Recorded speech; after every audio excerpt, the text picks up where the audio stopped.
Oh boy. Oh boy, oh boy, oh boy.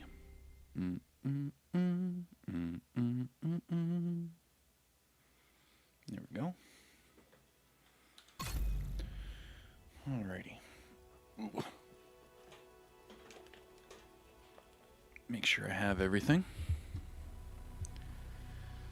Don't kill. What's up, man? You're the very first person, dude. What's going on? You are the first person. What's up, dude? I haven't even shared the stream yet, so you've got notifications on point. Yo, notification squad on point.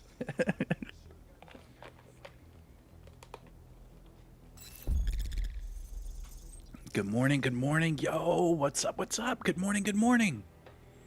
Yo, Rumor, I see you. Jeremy, Gene, Peter, Joseph, Chris, YouTube family, Don't Kill, Max, Ekoi. What is this? Blitz Owl, Chris, Chavez, I see you. DZH Clan, everyone coming in here. KGN. Yo, Joker, I see you. What's up? Ricky, what's up? Atlas, what's up? Yo, come on, let's keep it going. Nicholas, what's up? Travis, I see you. Carlos, what's up? What is that? Tedatover Tom? Yo, that's a sick name. What's up, man? Hey, what's going on, everyone? Welcome, welcome, welcome. Yo, what's up? What's up? What's up? How's everyone doing? Yo, Shadow, I see you. Mad Mike, I see you.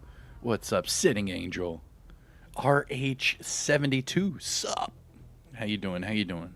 How's everyone doing? Hey, man. This is just getting started, just so everybody knows this is going to be a new content reveal stream. This is going to be us getting together. We're going to watch the countdown live together. We're going to watch the entire special report. And then as soon as that is over, I'm going to break it all down with all of you. And we're going to go step by step and talk about exactly what's going to happen and what to prepare for coming tomorrow. Because tomorrow is going to be a big, big day for the Division 2. Now, if you haven't already, hit the thumbs up. Support the channel, please, by subscribing. I'm going to share this stream a few times. If you have any, first-hand questions or anything, just right off the bat, just shoot them in chat, and I'll make sure to answer them. And if not, I'm sure there'll be someone in chat that could help you out. Murad Muhammad, I see you, man. Thank you for that. John, I see you. Diesel, what's up? Jay, I see you. I see you. Zachary, Torfin, oh shit. Everyone's coming in. What's going on, everyone? What's up? How you doing? How you doing? Hey, shout out where you're from in chat. If you have any questions, let me know. If you have any predictions, let me know. But besides that, we are going to be doing a full special report live stream, start to finish. We're going to break down every single part and more, so I hope you enjoy. We are just getting started. Started this, 180 seconds ago. We're getting there, man. We're getting there. Hey, Colin, I see you. Any room in the DoD for Xbox? Xbox right now, and actually, all of the DoD clans are full at the moment. And if they're at like 49 out of 50, it's because I already sent the invite for the 50th person. So right now, sad but true, all the clans are full up right now. However, if you want to be a part of the DoD, hit me up on Discord. I have different lists that I send people invites, because my number one thing is you got to stay active. And then you'll have a lot of these agents that'll go on like a 3-month hiatus, or they'll go, they'll disappear and go play Call of Duty for 6 months, what have you. And what we do is we cycle in those inactive players, and then we just keep bringing in more active players. And that's why on all platforms I have an active clan of, 48 to 50 players. There's always like the ones or twos that, they're on vacation or they're doing some shit with the family, what have you. It's all good. Hey, Jay. Oh, hold on. Hold up. People are shouting out where they're from. All right, let me get a drink of coffee and shout all of you out. Beautiful people. Okay. Uh-oh. I think that went down the wrong throat. Okay, there we go. So, shouting out Atlas in Michigan. I see you. Diesel in Louisville. We have Anton in South Africa. Yo, shout out to Ricky in Oklahoma 918. I see you. Ruthless is up in Seattle. Remember, I was in your other video, Zachary. I honestly, I don't know which video you're talking about, brother. I post multiple videos every day, man. Which video? Smile. I predict the new rifle is going to be absolutely overpowered. Are you talking about the new exotic assault rifle? If so, let me know what you think will be overpowered for it. Blue said, year 5 or bust. I see what you did there. I see what you did there. Yeah, no, we're already getting year 5 though. I think Blue, you're referring to my Ubisoft forward or bust for Division Heartland.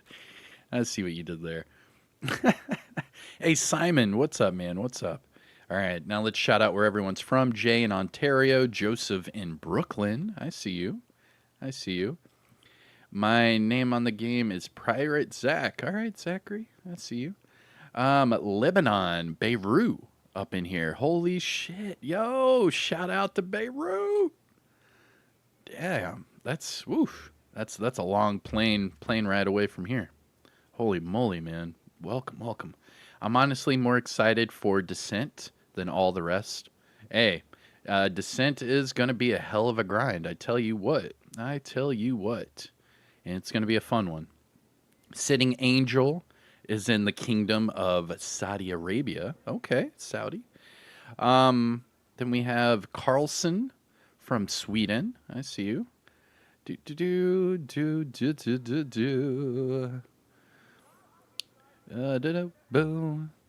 ba-dum, boom, ba-dum, boom, ba-dum, boom. Let's see here. Simon, UK, bro. Fuck yeah, man. Shout out to the UK. Let's see here. Thorm from Louisiana. I'm sorry if I'm saying that wrong. Let me see here. Thome? I think that's how you say that. Anyways, sorry if I butchered your name. Joshua from Phoenix, Arizona. What is this? Joni from Finland. I see you. Random from Houston. H-Town, stay down. Gene from Arizona. Yo, Mobile, Alabama. No shit. Young Ninos. I see you. Smile from South Kakalaki. Jeremy is over there in Arkansas. Villa in Serbia. Oh shit. Serbia. Obi Dan in Portugal. Fuck yeah, man. The only part of Portugal I've been in is the Azores. I spent a lot of time in the Azores. We broke a plane there, and we were there for like a month and a half. Crap sucked. Salisbury in the UK. All right, John, I see you. Or is it Salisbury? Salisbury. I'm sorry if I'm butchering it. I'm trying, guys. I'm trying. Come on. What time does the showcase start? What time is it? The showcase starts in like 10 or 15 minutes. It's getting really close. I'm just trying to catch up with chat. What's going on, everyone? What's up? Yeah, it's starting really soon, everyone. It's starting very soon. We're just shooting the shit, getting everyone together, and then we'll roll over to the premiere. Don't you fret. I got you covered. Let's see here. Nuno Costa from Portugal. Okay. Daniel up in the DC. Yo, that's sick. Andrew from Columbus, Ohio. Lee from the United Kingdom. Let's go. Misha from Oregon. We have Cox in Memphis. Aw, snap. Parabellum from North Texas. Rude Boy from the UK. Okay. No shit. Okay. Kim from Denmark. Christian from Vienna, Austria. Holy crap. That's sick. That is so cool. Tommy from Humble, Texas. Oh, man. What is this? Marcellus from Germany. I see you. Chad from Florida, but but trucker some everywhere. So everywhere. Oh, I see you, Chad. Yo, shout out to Chad the trucker. Hell yeah, dude.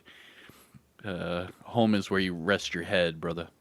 That's a bus ticket, baby. Oh, I see you. I see you. How's Descent supposed to work? Blitz, Owl. They'll show you, man. But to be honest with you, I did like I don't know 3 live streams totaling like 10 hours of Descent gameplay during the PTS. So if you have any questions during the PTS, dude, I like dissected that entire game mode probably a month or two ago during the PTS.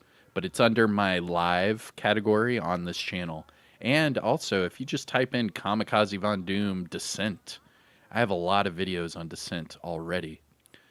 Let's see here. Colin from North Minnesota. Don't they call that Canada? I'm just playing. I'm playing. I'm playing. Don't don't take me out. Yo, we have over 260 people in here, and I didn't even share the stream yet. I'm just talking to you guys. What's up? How's everyone doing? Yo, I'm going to have to share the stream here in a little bit, but shout out where you're from. If you have any questions, let me know. Right now, it's all just me and you, just mano y mano. So if you have any questions, just let me know. I'm here. I'm here for you. Let's see here. I'm excited for the expertise level 23 more than anything else. Diesel, you better stop. You better stop, Diesel. No one's excited for expertise. Shut your face. Did they pay you to say that? I'm just playing. I'm playing. Yo, I am in a good mood today. All right, Harley from Scotland. We have Mark Showme from Melbourne. We have Barry from Liverpool. Yo, shout out to Liverpool. Just so you know, I'm first generation Liverpool. Family came from Liverpool. So yeah, but I am American. Let's see here. What's up, Kami from New Orleans? Yo, New Orleans. Hey, man. Leonardo, tell me how annoying it is when people say New Orleans or when they say, I think it's just New Orleans, right? I can't stand it. It's either Nolans, New Orleans, or just don't say it. You know what I mean? That's like my brother in chat. Brother from another mother said he's from Louisville. And in the back of my head, I'm like, how many people say Louisville? Oh, man. All right. Hold on. Oh, I'm sorry. I'm getting carried away here. Hey, Wuda from Hungary. I see you. What's up, Kami? Christopher from UK. Hey, the anti-cheat, it was only for PC. Don't kill me. No, so the anti-cheat program is for all platforms. However, I think you're referring to the bans, right? Are you referring to the most recent bans that were, what, like a week or so ago? Let me know. It's a different thing, man. The anti-cheat is a software they use to, you know, catch some people using third-party software and shit, but it's not that reliable. We've seen that for a few years. Chris Chavez from Georgia. Okay. Greatest place on earth, Texas. Oh, Derek coming out blazing. I see you, Texas. Yo, Christopher from West Yorkshire. We have a Big Warrior from New Jersey. Okay, remember you had family down there in Louisiana. Yeah, Leonardo. Yeah, dude, I do. I actually have a cousin who is a narcotics guy in Baton Rouge. And I have some other family in Denham Springs. And my folks actually go to the Saints. They had season tickets this past season, but they didn't go because the Saints sucked this year. But whatever. It is what it is, brother. Let's see here. Moving on. Yo, 7-7. Dutch Pusha from New York. Home of the Warlords. What's up? Yo, that is a sick comment, bro. What's up, dude? How you doing? Oregon for life. Okay, Blue. Okay, Oregon for life. I see you. How are you going to play Descent, solo or co-op? AJ. So here's the thing about Descent. I would say if you have the time, go co-op. But if your friends do not have the time, just do it solo. Descent can take... Ooh, excuse me, sorry. The Descent game mode can take from I don't know, the fastest I ever ran it was like 32 minutes. So descent could go from like 32 minutes to beat the Nemesis all the way to like, I don't know, an hour, hour and a half maybe, depending on how you play. But I will probably go solo first, just because I'm going to try to go for a world record, and then I'll go for a co-op.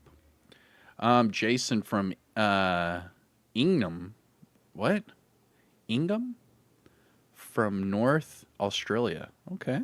Hey man, I'm sorry if I jack that up. I've never heard that name before. I need to run. Will the session be recorded? What are you talking about, Muhammad? I got lost in that part of the chat. Starts when he finishes these shout outs. Yeah. I'm going to it as soon as we catch up, all right? As soon as we catch up. Don't worry. Don't you worry, okay? And in fact, I have it pulled up to where I'll know as soon as they do anything spicy. You know what I'm saying? No, I'm saying. Let's see here. Because usually, let's see. Usually the Division 2 will pull up something and, they'll have like a countdown. And whenever they do their countdown, that's when I'll go over there and I'll be like, all right, guys, let's do this thing. You know what I mean? But right now there's no countdown. I'm assuming they'll have like a 15-minute countdown as soon as 10:15 rolls around. All right, let's go back to shout-outs and any questions here. Kay from New Jersey. I see you. Antonio from Mexico. Yo, what's up? Wuda from Hungary. We have Pedro from Portugal. Simon from Yorkshire. Nederland, Texas. Shake a leg. Okay. Hey, everyone from Austria. Red Bull Ring. Manuel.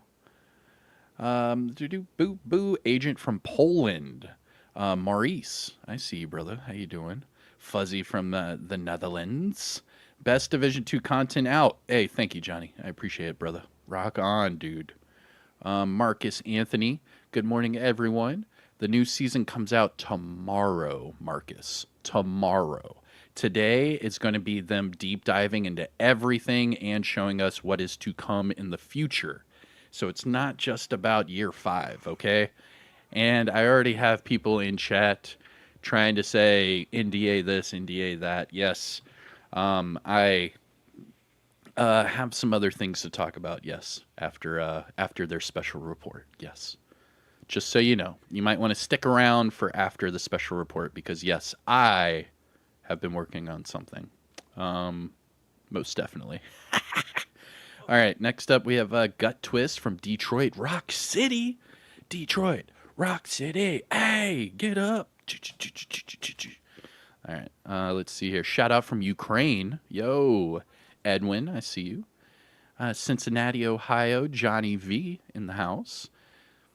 Hey, Zachary from Texas. We have Andreas from Germany.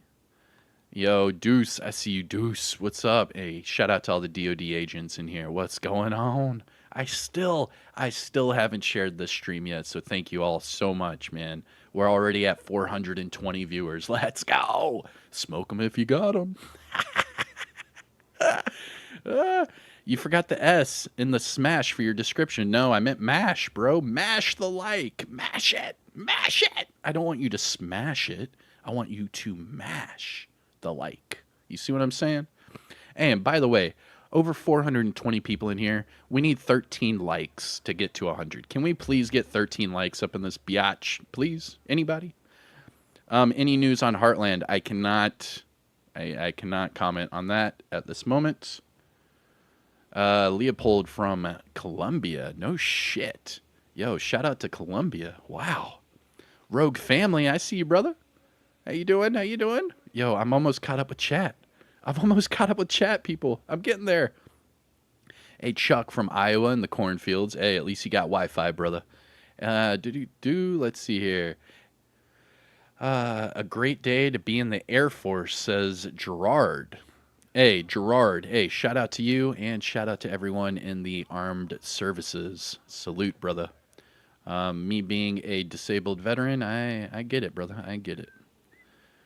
Let's see here. Fred. Hey, dude, from Brazil. Hey, dude. What's up, Fred? It's Nola in my book. Ooh, Misha. Misha said it's Nola. Okay, okay. Yeah, but see, Nola, that's like a slang, you know? You don't just go to New Orleans and be like, yo, what up? We up in Nola. People don't do that. You got to be from there to be doing that. You know what I'm saying? So, Misha, I would probably say you're pretty close to New Orleans, huh? If you're going to be sitting there saying Nola, come on. People know better than that, unless you're from there. Seven Pronk from Holland. Holy shit, what's up? Me in my head. Who said it? What? You wouldn't believe how many people are in Oregon. Really? What's in Oregon? Oh, Portland, right? Portland, Oregon? Hey, man. I love the Pacific Northwest. DOD and the Panhandle. Fuck yeah, dude. Do Matic. Hey Doom. Hey, what's up, man? Hey, and shout out to all the DoD members in here. Hey Jacob, I see you, man. Again with the DoD members in here showing up strong. Yo, what up, bro? Who is ready for tomorrow? Hey, Rogue family, I am ready for tomorrow, dude. I'm gonna be doing some Descent. I'll be live streaming that shit for like all day.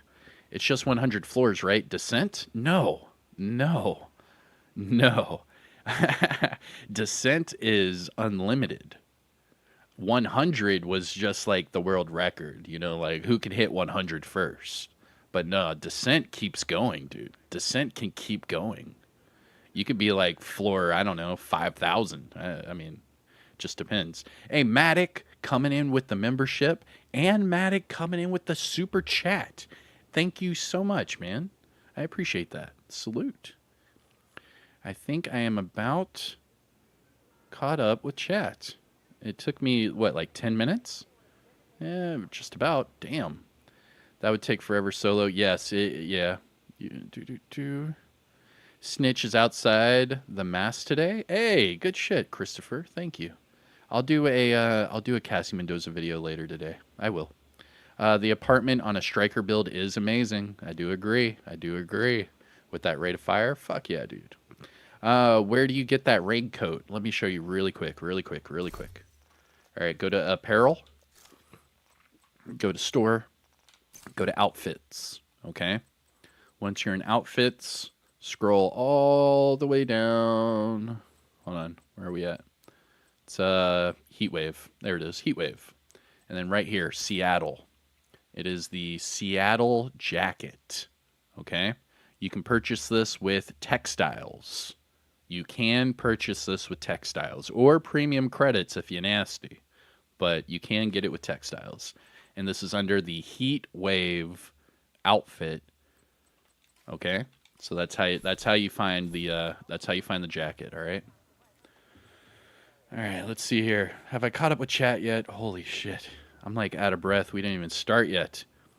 Hey Doom, you got anyone that plays on Xbox? Just wondering so I can join the clan. Hey Doom, you got anyone that plays on Xbox?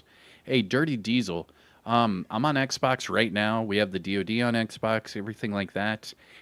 If you want to get in the list to get into the clan, we cycle out inactive players all the time for active players. So you're more than welcome, man. Just hit me up a message, and as long as you're an adult, you play actively, and you're non-toxic, you're allowed in. We're very, very like low key around here. You know what I'm saying? No, I'm saying. All right, let's see. We're almost done. Finally got to cut a stream. Hey, Cynic, thank you from Aussie. I see you, brother. Hello from Romania, Singapore, France, Norway. Holy shit, dude. Simplify, dude. Hey, I see you, Epic Sparrow. I see you. Spent many of days in NOLA, one of my favorite cities to visit. I got you. He skipped me. Oh no, Richard, I skipped you. I'm sorry, man. I'm sorry. I'm trying to catch up. Whatever you said, just say it again, brother. Just say it again in chat. I'll try not to skip it. Richard Curtis. I'll try not to, man. I promise. Hey, Derek, coming in with the super chat. I started playing Division 2 again because of your videos. Thanks, man. Hey, Derek, salute, brother. I appreciate that. Hey, and what's that? ABOMBF 150 coming in with the super chat. Love the content. Hey, thank you so much, man. Thank you, and I appreciate all the kind words. Truly, I truly do. Let's see here. Amir from Palestine. No shit. Sparky from the Philippines. Dude. These things are crazy. Agent Scrappy from London. Hey, Scrappy, reporting for duty, sir. Yo, what's up, Scrappy? I see you, brother. Hey, Redline 718 Gaming. So we here, huh? It's about that time. Yes, sir, Redline. Yes, sir. 500 people in chat. Yeah, we're about to hit 560. Come on, everyone. And if you haven't already, hit the thumbs up. What are you waiting on? What do I have to do? You want me to jump up and down? Because I will. There you go. I just jumped up and down. Come on, hit the like. What are you waiting on? This is going to be a great day, and it's for the community. We're going to see all of the new content. We're going to see future content. We're going to talk about some other things I can't talk about until after the stream. Things like that, okay? Today's going to be a good one. You're going to want to sit back and have your popcorn ready. Let's just say that, okay? You're going to want your popcorn for this one. It's going to be a really good stream. You're going to learn a lot. All right, let's see here. I'm trying not to skip you. I am sorry if I do. I'm trying not to, but chat is going so quick. I have to like scroll while it's going. Okay. Kami's gone global. I see you, Jeff. Pedro, yo. Jared in the Navy. I see you. Yo, shout out to the Navy. Gaming Noob from New York. I see you. Top of the morning, agents. Hey, Jones. What's up? Portugal. What record are you trying to? What record are you trying to break for Descent? I'm not trying to break a record for Descent. I'm going to be setting a record for Descent because Descent's not out yet. So I'll be right there, front and center, trying to set the record for Descent, or at least solo, anyways. Is the patch live tomorrow? Yes, it is. For the Division 2, Year 5, Season 1 starts tomorrow. Tomorrow. Yes. Yes, it is. And I'll be live playing it. In less than 24 hours, I'll be here. Justin from Boring UK. Yo, man, come on. UK's not that boring, is it? Come on. Oh, hold on. Gotta scroll back up. I don't want to skip people. There we go. All right, Jellyfish from the UAE. Yo, I've actually been to the UAE, and it is hot as Hades. Boo. Let's see here. Good morning, Craig. I see you. Red River from Washington. I see you. Julian from Vienna. Yo, another person from Vienna. Holy crap. SRC from Australia. We have Birth from Brazil. Sorry if I fucked up your name. I'm trying not to. I promise you, I'm trying not to. Returning due to your build. Thanks, bro. Azar. Salute. And thank you for the love to my build videos. So made a record... Atlas. Yeah, I did that during the PTS. That was all during the PTS. Tomorrow is the actual live game. So whenever you saw me in Descent before, that was just all PTS. That was just practice. Talking about practice? Practice. Yeah, we talking about practice. Let's see here. Craig, I'm Assassin, man. Hey, what's up, Assassin? I see you. AV Assassin. Audio and video. That's hilarious. Let's see here. Dude, I need to get through chat. Sins from Portugal, I see you.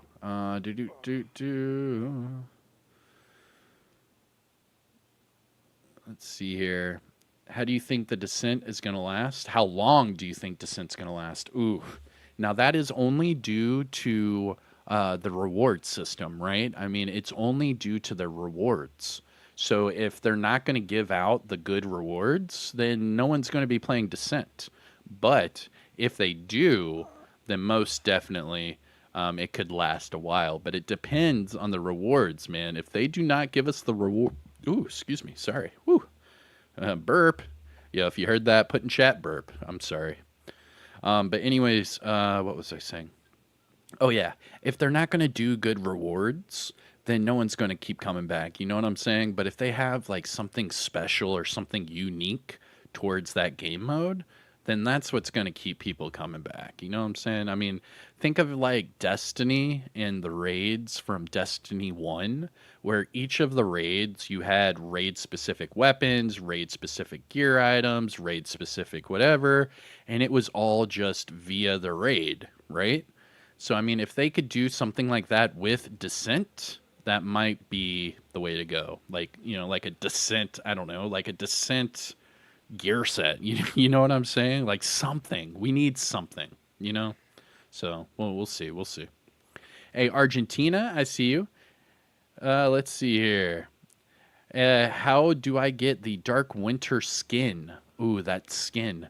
The actual Vector 45 ACP skin for Dark Winter, I believe, is specific only to that season that it came out, whether it be season 1 or 2, something like that.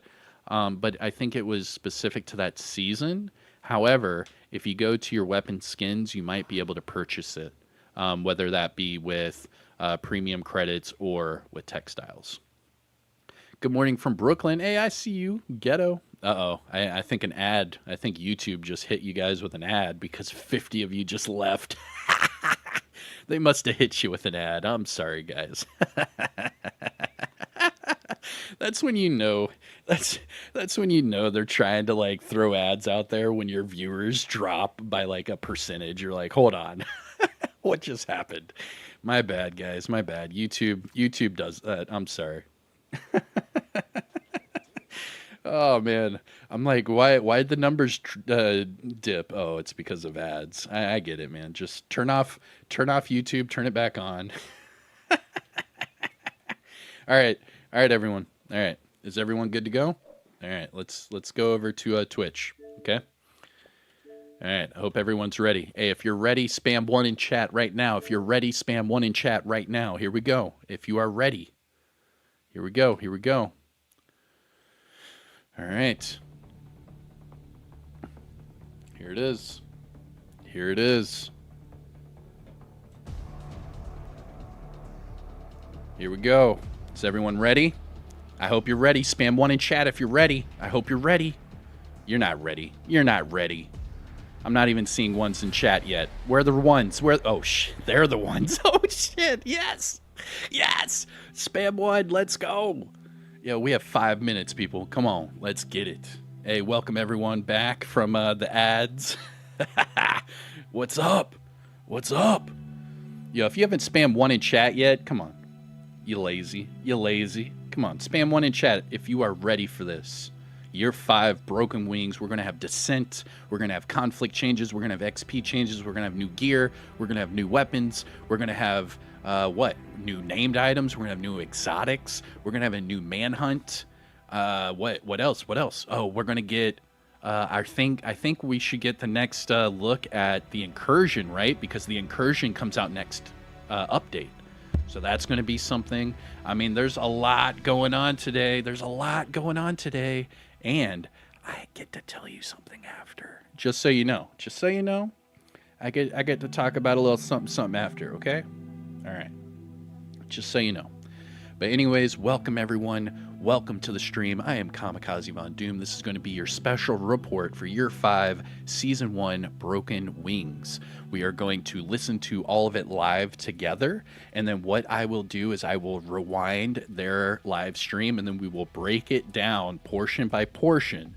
And after that, I get to tell you about something I've been working on for the franchise. But yeah.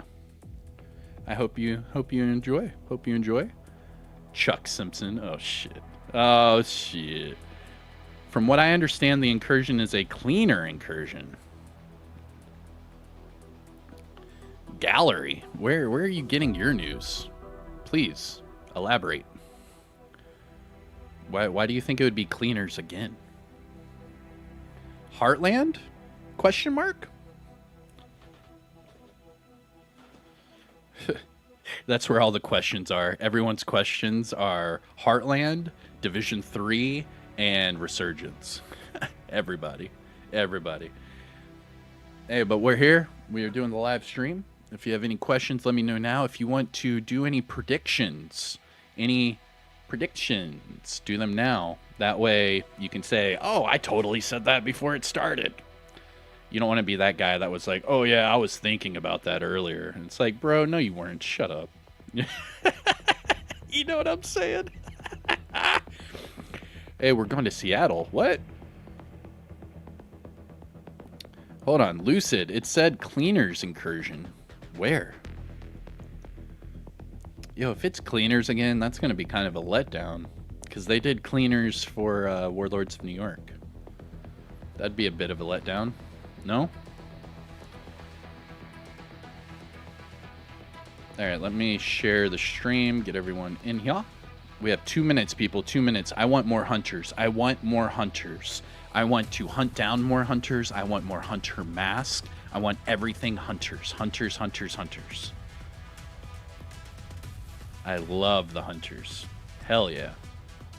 Hunters are my shit. Dude, if I could get Key and Peele to come together and just do one of those skits like they do in front of that hotel lobby, I would totally have them do that. That's hilarious. All right, we have 2 minutes, people. 2 minutes. All right, let me share this on the interwebs, and then we're good to go. 2 minutes, everyone. 2 minutes. I hope it's an all-faction incursion. Yo, that sounds sick. Here we go, people. Here we go. 2 minutes. 2 minutes. Let's get it. Any predictions? Put them in chat right now. Any predictions? Put them in chat.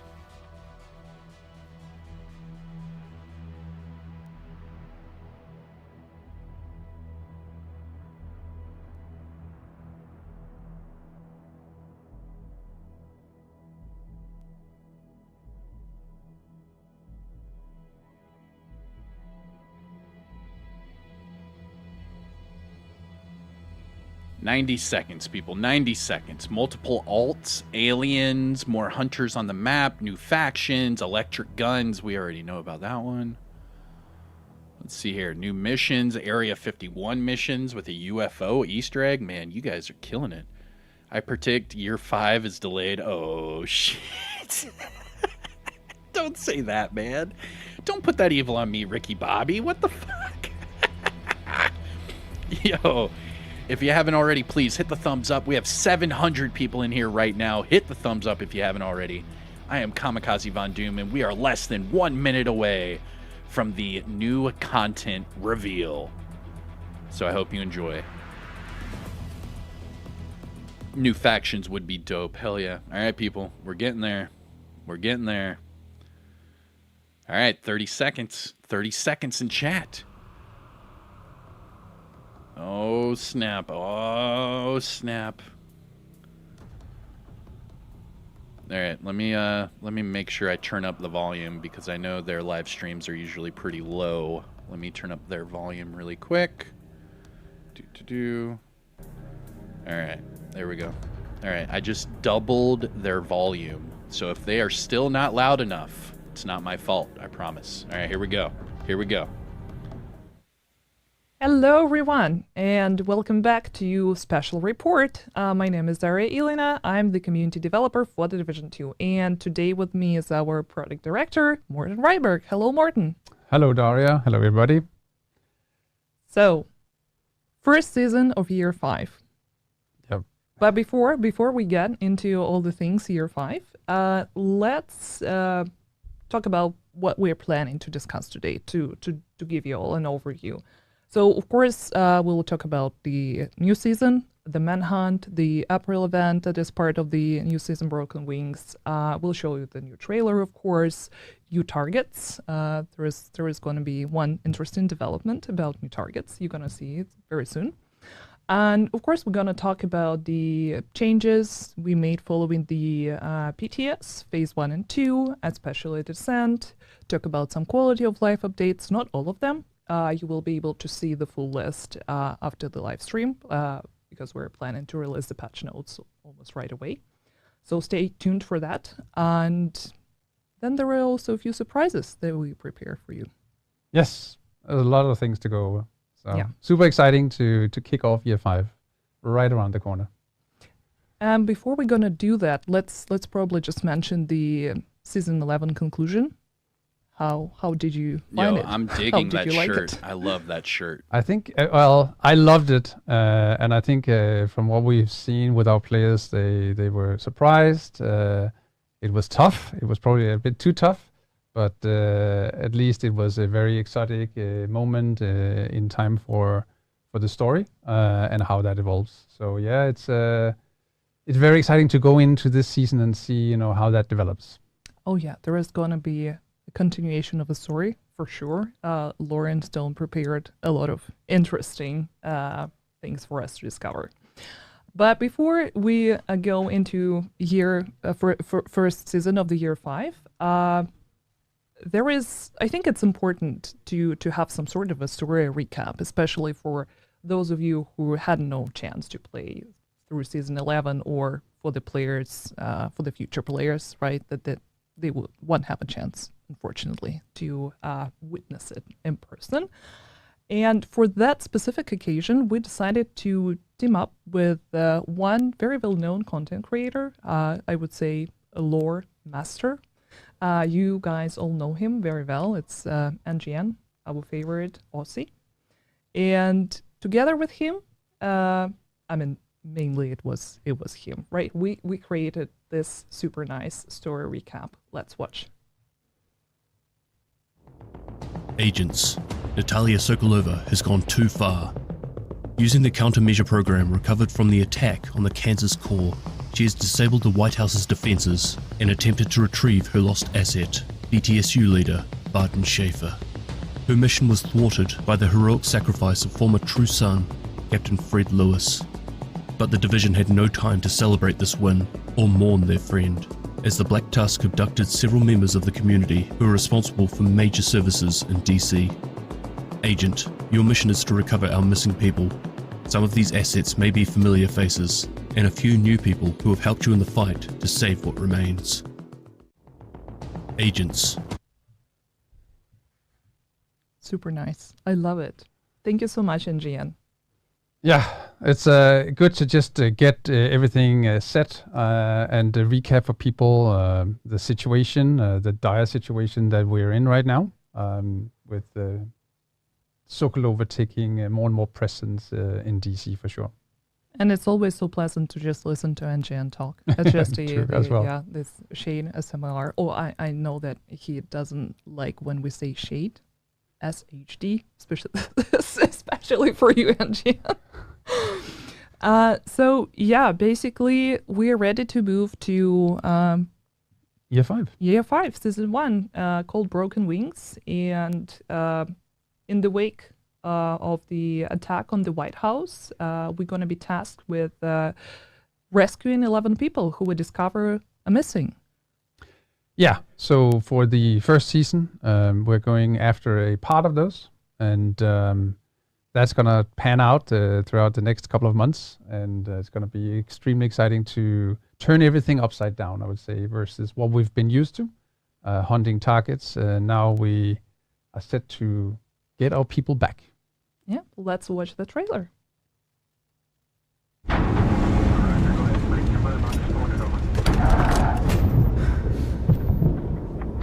Yo, what is this? Agents have one mission. All the threats we face. All the sacrifices we make. They're in service of one overriding purpose: to protect our community.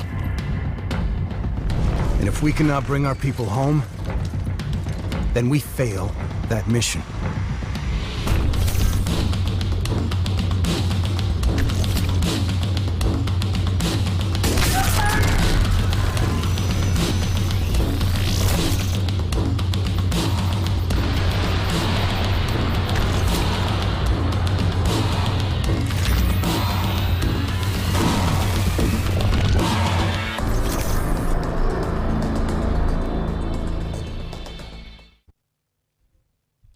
So, as you just saw, Year 5 prime target, Marie Sin is the former director of the DC Aquarium, and she's going to be our prime target, but we would need to rescue her and other 4 hostages and bring them back to safety.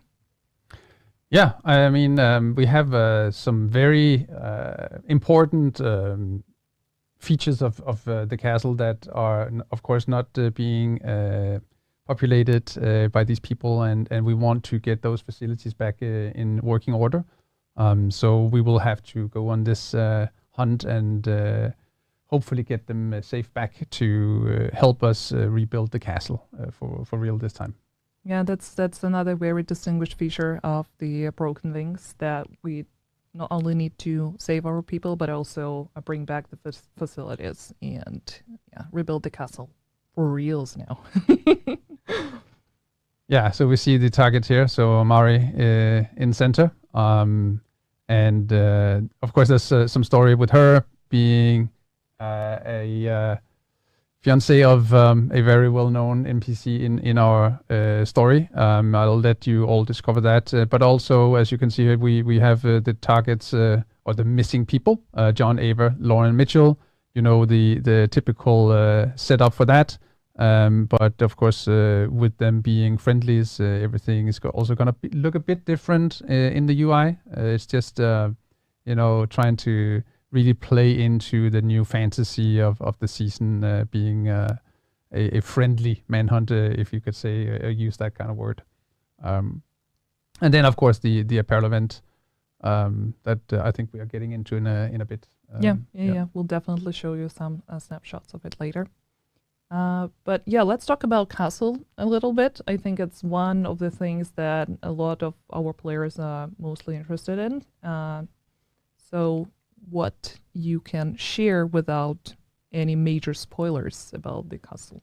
Yeah, so the castle is, we saw the reaction for the players when the castles suddenly were populated at the beginning of Season 11. And this time around, we actually will see a progress throughout the season. So for each target that or hostage that you get back, one of the facilities of the castle will be opened up. So we have a real progression sensation for the player to feel throughout Season 1 here, Broken Wings. So yeah, it's hopefully visually pleasing, but also some of the fantasy that we saw that players really wanted from Season 11 that is coming this time around. Yeah, I know that it's been sitting there forever, basically untouched, and a lot of people have been asking questions like what's going to happen with this specific settlement. So here's your answer. Finally, with the Year 5 Season 1 Broken Wings, we're going to be able to come back and reclaim the castle. Super excited for that. Yeah, it's very exciting for sure. So we'll let you all discover that from tomorrow when Season 1 goes live.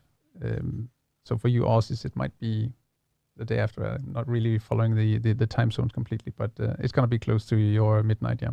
Yeah, I mean, it's going to be our usual standard maintenance time. And tomorrow when you wake up, or if you want to just, never go to sleep and wait and be the first one to play, we'll announce the maintenance details later today after the live stream together with the patch notes. So you will be able to get all the information basically recapped. The majority of the topics we'll be discussing today.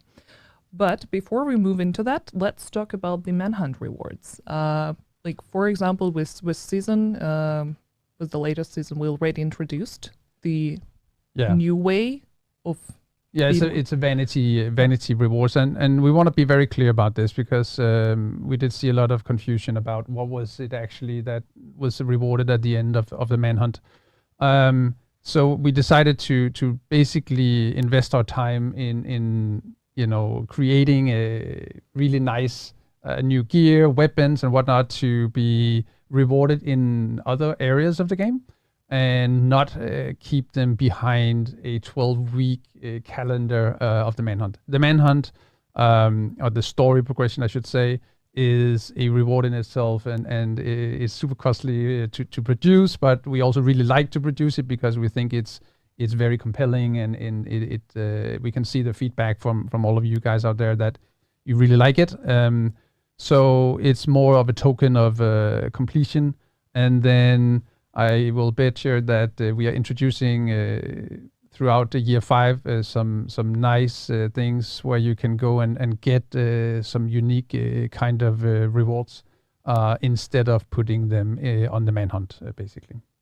So yeah, I would say that pretty much nothing has changed. You're gonna get Correct. the same gear and weapons through the season pass reward track, and then one extra item or two or three or Yeah, it's going to be dropped here and there throughout the year. Yes. yeah. And talking about the season pass, of course, as you already know, those of you who took part in the PTS, you're already accustomed with all the new gear. But not only the gear going to be a part of the new season pass. Yeah, we can see the Shocker Punch. It's a new exotic holster. There are also going to be 9 new weapon skins. Yep. We'll show a few of them a bit later. 10 new gear dice. Correct. 3 new emotes. Yeah, I'm we're really bringing excited for emotes that. back. So that's we got our hands on some people that can actually do all the animation tech that's needed to do that, and that's super exciting that we get some new emotes back on the season pass. Yeah, also 3 new arm patches. Yep. And special Year 5 Season 1 vanity outfit. Yes. There's of course we're introducing the normal standard vanity outfit. You can see the Cavalier gear set on screen right now. But yeah, we have a standard vanity outfit that unlocks pretty early on in the season pass. And then something new that we're introducing with season 1 is another outfit to collect on the premium pass, which we revealed a little time ago. I think it was on Division Day. That the Splinter Cell outfit will be a part of the season pass. So this is something that we would rather reward players with as an example instead of putting stuff on the Manhunt completion. And a new helmet as well. So a lot of new vanity items. And I think that's something that players has been asking for a long time Yes. now. So it's very exciting that we're going to get a lot of them. And yeah, you can see the Sand Elma engine. It's another exotic assault rifle that's going to be available with the Season 1 Broken Wings. Yeah, I think from the PTS feedback, it's a very sought after a weapon. People seem to like the fantasy of the Saint Elmo engine. And here are some of the weapon skins on the track as well. And just to mention quickly that Season Pass is, of course, optional.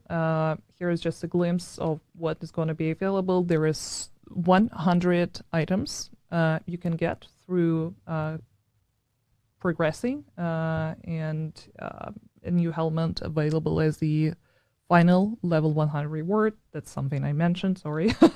But yeah, it's available in the game store for $9.99. It's completely optional.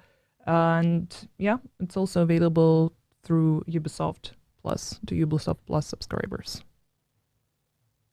And yeah, here we see a few nice Yeah, weapon some of skins. the last Yeah. skins I really we love have. that one. And I think we're just going to ramp this part off with the Splinter Cell. Here it is. Outfit that will be also part of the premium pass. Yeah. All right, cool. But talking about vanity, there is one April event that's going to be a part of this season called Escalation. Yes, Escalation apparel event. So this one is inspired by Shade Tech and Black Tusk. So we, Palace team and Palace especially had this fantasy of, all right, how would the Shade inspired part of a, the Black Tusk are very evolved and have a lot of tech at their disposal, and how would that be if it looked, from a Shade Tech perspective? So that's kind of the fantasy behind this, and we have a few of the outfits you can see here. Again, there are some visual effects that are not super easy to show on a still image, so you'll have to wait to see those in game. But I think it's a really nice looking set of outfits that is a part of the Escalation event. Yeah, and here is a preview of some of them created by our content here at Massive. Hello, George. So just to mention that Apparel event is dropping very soon. This month, to be precise. The final date will be revealed. Yeah. A bit So later. it's later in June. Yeah. Yeah, and just a reminder for everyone that the apparel caches can be earned from 3 sources. One free key will be granted to all the players. Another source is shade leveling, 1 key for every 4 shade levels, and direct purchase with premium credits. And if you're a season pass owner, you will be granted 3 extra keys. So yeah, don't miss a chance. We'll make an announcement soon. Yep. And I think it's a very neat looking apparel event. We hope you like it. We do at least. Yeah, I know that a lot of players are fans of, tactical looking gear. And I mean, Johnson, it's one of the outfits created after one of the characters that we have on the key art, right? It might be. I haven't spoken to Pelle specifically about each of the sets, but yeah, I mean, they are like semi-tactical. It's very techy, I would say. I'm pretty sure that a lot of players gonna, if not finding the complete outfits as we know that people like to mix and match and create their own look and style. And I'm pretty sure there are some pieces in here that will be used quite heavily moving forward. And would go very well with a Splinter Cell outfit. Also that, yes. I just love this hat to the right here. Yeah, the hat is super nice. Okay, that's. I think we actually talked pretty much about everything concerning Year 5 Season 1 Broken Wings. And of course, apart from that, there were more updates and more things that we wanted to discuss and announce. So let's talk about some other updates that we have prepared for the live stream. BTS results and descent. Since we already started talking about the gear, I know that there were a few changes following the first PTS regarding the new gear, weapons, and talents. There were going to be more details about that in our patch notes. Not a lot has been changed since PTS Phase 2. No, just just to clarify and make sure that everybody understands again that when we're running multiple phases of the PTS, it is to test different things and see how both players react, how the game reacts, how it fits in, and based on that data we get in, we are making the decisions or final adjustments before we go live. And there's quite a few adjustments. I would call them adjustments. There's only one big change since PTS 2 in terms of gear and whatnot. And that is, we tested 2 different variations of the Cavalier gear set. And we have decided to go with the direction that it went for the first PTS. So it is preventing skill damage instead of just a flat damage. I think it's it brings more specific fantasy to the set, and I think it's also it became too tanky, and we could see a lot of unwanted scenarios with how it was designed for PTS 2. So that's been adjusted quite heavily. But then, of course, there's small values here and there on a lot of different things. But yeah, that's the main thing I would say that has changed since PTS 2. And you would be able to get all that details almost right after the live stream once the patch notes are released. And yeah, let's talk about the Descent game mode.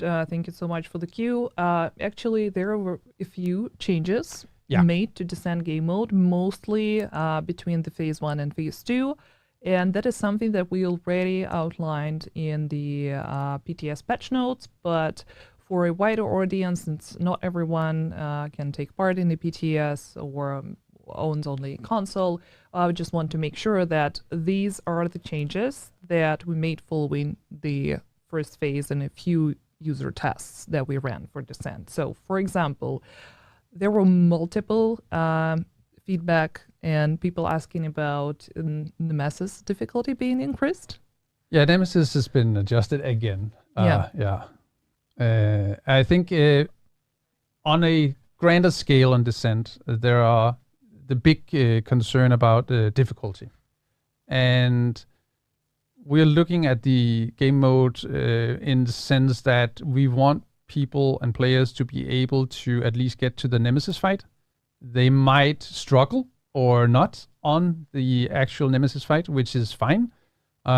If you continue after the Nemesis, that's a different type of player, I would say, and something that we let you decide as a player if you want to push for, leaderboard and whatnot. And that progression after the Nemesis, we have adjusted since PTS2 as well. Actually, with quite a lot of changes. I think I got like 2 pages of lines of adjustments to make sure that we get that sensation correct, that it becomes more and more impossible to progress, basically. But we also heard you in terms of rewards and how that is done. And that has also been given a big overhaul. So there is, of course, the XP that you gain from, finishing the game mode. But I can also, is it too early to reveal the big part of the rewards for completing it? The named blueprints will be in the Descent reward pool, meaning that you will be able to grind out blueprints for named items in the game. From the previous seasons. From previous seasons, yes. So that is, and it's, since it's in a loop pool, you will have to play it multiple times to get, the one that you want. But it is a brand new item in the game that will be featured in in one of the caches. And we will have it all in the patch notes later today. Yeah, this new type of cache called Reconstructed Cache. Yes. Which will feature the items otherwise unobtainable and unavailable to new players. So that is your cue to go and play Descent once it drops tomorrow. So super soon. And yeah, talking about the XP earns and rewards, that's, I think, one of the major parts of the changes, that we made to the mode, because a lot of people were confused as to, will it be rewarding? In what way? Why should I play Descent at all if I'm not interested in the story? But consider this: with the XP earned for completing Descent runs, XP awarded to players who have not reached level 40 would go towards your main game progression. And same if you're already a level 40 player and move on to Shade Level Watch progression path, that's the XP that's going to go there. And of course, it would also help with the seasonal XP. If you're a season pass owner, that would also add to the seasonal reward track. Absolutely. Anything XP is, progressing your season pass. So it's just not a separate activity, completely detached from the rest. No, but it's also, it's extremely important that we find something that is, different from other game modes. And I think now we have the summit that, has legendary difficulty and a unique drop with the bighorn. We have the countdown game mode that, is like the loot pinata, I would say. And now we have the Descent game mode, which is to grind those specific caches and name the blueprints as part of that experience, for sure. On top of leaderboards and just having fun in a 4-man group. Yeah, and since your XP gains would go toward whatever you are doing in the main game at the moment, that's, a perfect opportunity for both veteran and new players to... Yeah, and we will revisit later in year 5 what, we're keeping an eye on the Descent game mode and, other game modes that we have to see if we should, potentially add more things to be featured in those. Yeah, and just a quick reminder, if you don't know what the Descent game mode is, it's 1 to 4 new game mode available for everyone. You don't need to be a Warlords of New York owner. You can just play it straight away. It doesn't matter what level do you have. And yeah, it can be played solo and can be played with a group of friends. And I think it's even more exciting when you play it with someone else. But then again, we also adjusted the difference between the single and co-op experience, so it should be much more smooth now. Yeah, better aligned between. It was a lot easier in solo play previously. So we needed to balance that out a bit more. So yeah. And also this mod, it's a perfect opportunity for you to discover different types of weapons, talents, and skills, and try to play with the builds that otherwise you would not even think about, because the randomized selection of different weapons and skills and talents, that's something that gives you endless opportunities to try and combine things that are otherwise you probably would not think about in the main game. Yeah, and then the final little reward is for each 10 levels that you beat in the game mode, you will be rewarded with a unique arm patch to show off that you've done so in the season. So they will be season themed, these arm patches. So of course the first tier is for 10 levels, and then 20 levels, 30 levels, and then we stop at 40 levels. So for those who continue after 40 levels, that'll be on you to just see how far you can go. But at least we heard the feedback, that people were concerned if it was, based only on the leaderboard placement. Yeah, so we will reward everybody who achieves these levels with the unique arm patches for Descent. Yeah, and I wonder how many hours are going to be after the release for people to reach level 100. Because I think after the first BTS, it was 18 hours. Yeah, I hope we have adjusted it so it's damn near impossible to actually get there. But, you keep surprising, so I don't know, maybe. I mean, we'll knowing our players, I'm 100% sure that we're going to see people competing for the top of the leaderboard Yeah. or the fastest reach to level 100. And yeah, there are a few new screenshots from the mode that we prepared specifically for the live stream. But then again, I would be very much interested to hear the feedback from those of you in the community who had no chance to play during the BTS phases. Because yeah, we if there are anything that, whatever feedback you have, keep it coming, and we'll definitely all take our everything console into players, right? Consideration, yeah. So it's going to be extremely exciting to see all of you engage with the game mode. It is only a small percentage of our player base that actually do download the PTS and play that. So suddenly having hundreds of thousands of players, actually millions of players to enjoy the game mode is a very different experience and size in terms of data. So it's going to be super exciting. Yeah, and while the BTS feedback is super important for us to fine-tune things, it doesn't equal the final decision. Of course, if there are more feedback, it will be taken into account. And yeah, if there are some changes needs to be made, we're here for that. So yeah, please let us know what you're going to think about Descent. I think it's super exciting game mode, especially since you can meet Aaron here, but I would not fanboy over him again. Okay, but there are some quality of life updates. I think that also important for us to talk about. And yeah, for example. Let's bring them up on screen. If you can, Dory. Here we are. Yes. So first off, the Grand Step. I mean, we've been struggling with our grants. That's no secret. And we've designed a new way to grant any kind of compensation. So from tomorrow, the compensations will be in the store. There will be a new tab in the store called Grants. and in there you will find the newly skinned Dr. Home that will be available to all players from tomorrow, and you can claim that once per account.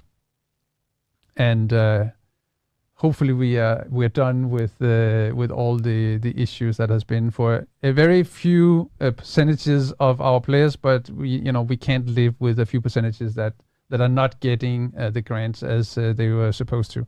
So that has been designed from the ground up, and we're super happy that we can finally give this long overdue grant to you guys.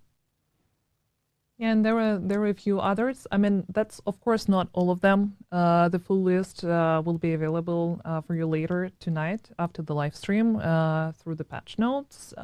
Pretty much all of them were part of the PTS Phase 2. So not much has been changed since then, but there were a lot of talks about the XP revamp. And to provide you with the answer, we prepared a special asset showcasing the values of the yeah. Yeah. On the XP revamp, so we heard the feedback, and we have buffed it across the board since PTS2. So of course the double XP is removed, and then instead, if we're looking across at the numbers from previous and to tomorrow, we are across the board basically increasing all XP gains by 12%. So some of these activities in the open world will be massively buffed. I mean, they will be more than double XP than what they are today. And all those details will be in the patch notes later today. So I think it's something we're going to be tracking, and hopefully it'll feel rewarding. Basically the idea is that instead of resetting the map, playing the UI, as I tend to call it, by resetting the map, finding that certain activity you want to play, fast travel, run to it, do it, and then repeat. The idea is that all activities grant the same kind of XP per hour. By the way, it's including NPC kills, and so you will just play whatever is nearest. So I think players also need to factor that in, that the time that you spend, resetting, traveling, running is basically gone. So you just run to the next one if you really want to do fast XP gains in open world. There's many other things you can do for XP, but just to make clear that we hope that it feels more satisfying and that you can actually enjoy a variety of events instead of just chasing those convoys.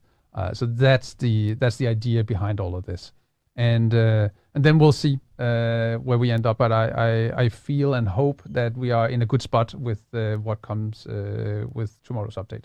Yeah, and we want to be absolutely transparent about that feature. That's why we decided to give you the exact values with the percentages of the increase and decrease. But I'm going to mention this, that the overall increase is about 12%. That's 12%, yeah, across all the activities. Yeah. So if you add them all up and divide out, it'll be around there, yes. Yeah. So even if you see the decreased values, the overall is still an increase. Yeah. So yeah, we hope that you're gonna be happy with those changes that we made. And yeah, there are a few other updates that we have that are not really quality of life updates, but rather something that we think is important for us to discuss. Here is a sneak peek at the most important quality of life improvements that are going to be a part of the Year 5 Season 1 dropping tomorrow. But if I can just mention one of them. Please do. Yeah, I mean, the mission difficulty can be changed. This is something that I personally have been, wanting for a very long time. It's just, if you're running in Living World Activity Heroic and then you want to just, run straight through a mission just to complete it, and you want to set it at challenging, you can do so. And it's a very small adjustment, I know, but it takes time for our people to actually set it up and make it happen. But I think those small quality of life improvements are just, we appreciate them. And I also think that for all the raid players, having the extra challenge of adding directives to the raids, it's going to be a good fun for them, for sure. I mean, even marking apparel items as your favorite, it's a very nice improvement, because then you don't need to scroll through everything. Hundreds of, true. Yeah, and quick grenade selection. I know that was a very popular one once we announced it for the PTS Phase 2, because that's actually something that was not available in any way before. And we list in the patch notes how you bring that up on screen. Yeah, there are going to be details both for console and PC players on where you can find it in the menu and what you should press on your keyboard or gamepad.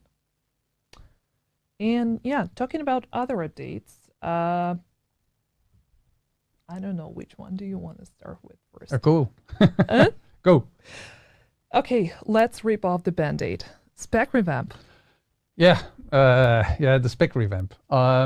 So I think it has been kind of revealed in the past, and we have talked about it.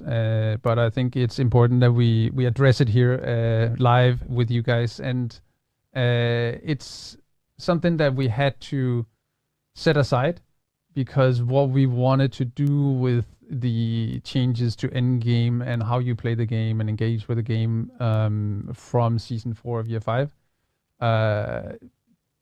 it really didn't fit in. And it, we didn't really feel that it had the oomph that it was supposed to bring. So that was set aside, and a complete new set was designed to make changes throughout, both with Season 4, but also throughout time. If there's gonna be so many changes, but yes, unfortunately, that means that the article that was posted in, I think it was November 2021 or something, is inaccurate, because it's not gonna hit servers. At least we don't intend to let that be part of what we're designing at the moment. We think it's much more exciting what we're doing, and we hope you think so too. Once we are ready to reveal that, that'll be later in Year 5. So stay tuned for that. Yeah. Do you think it would be possible for us to maybe give a glimpse of those changes to ETF players at least? Yeah, we will.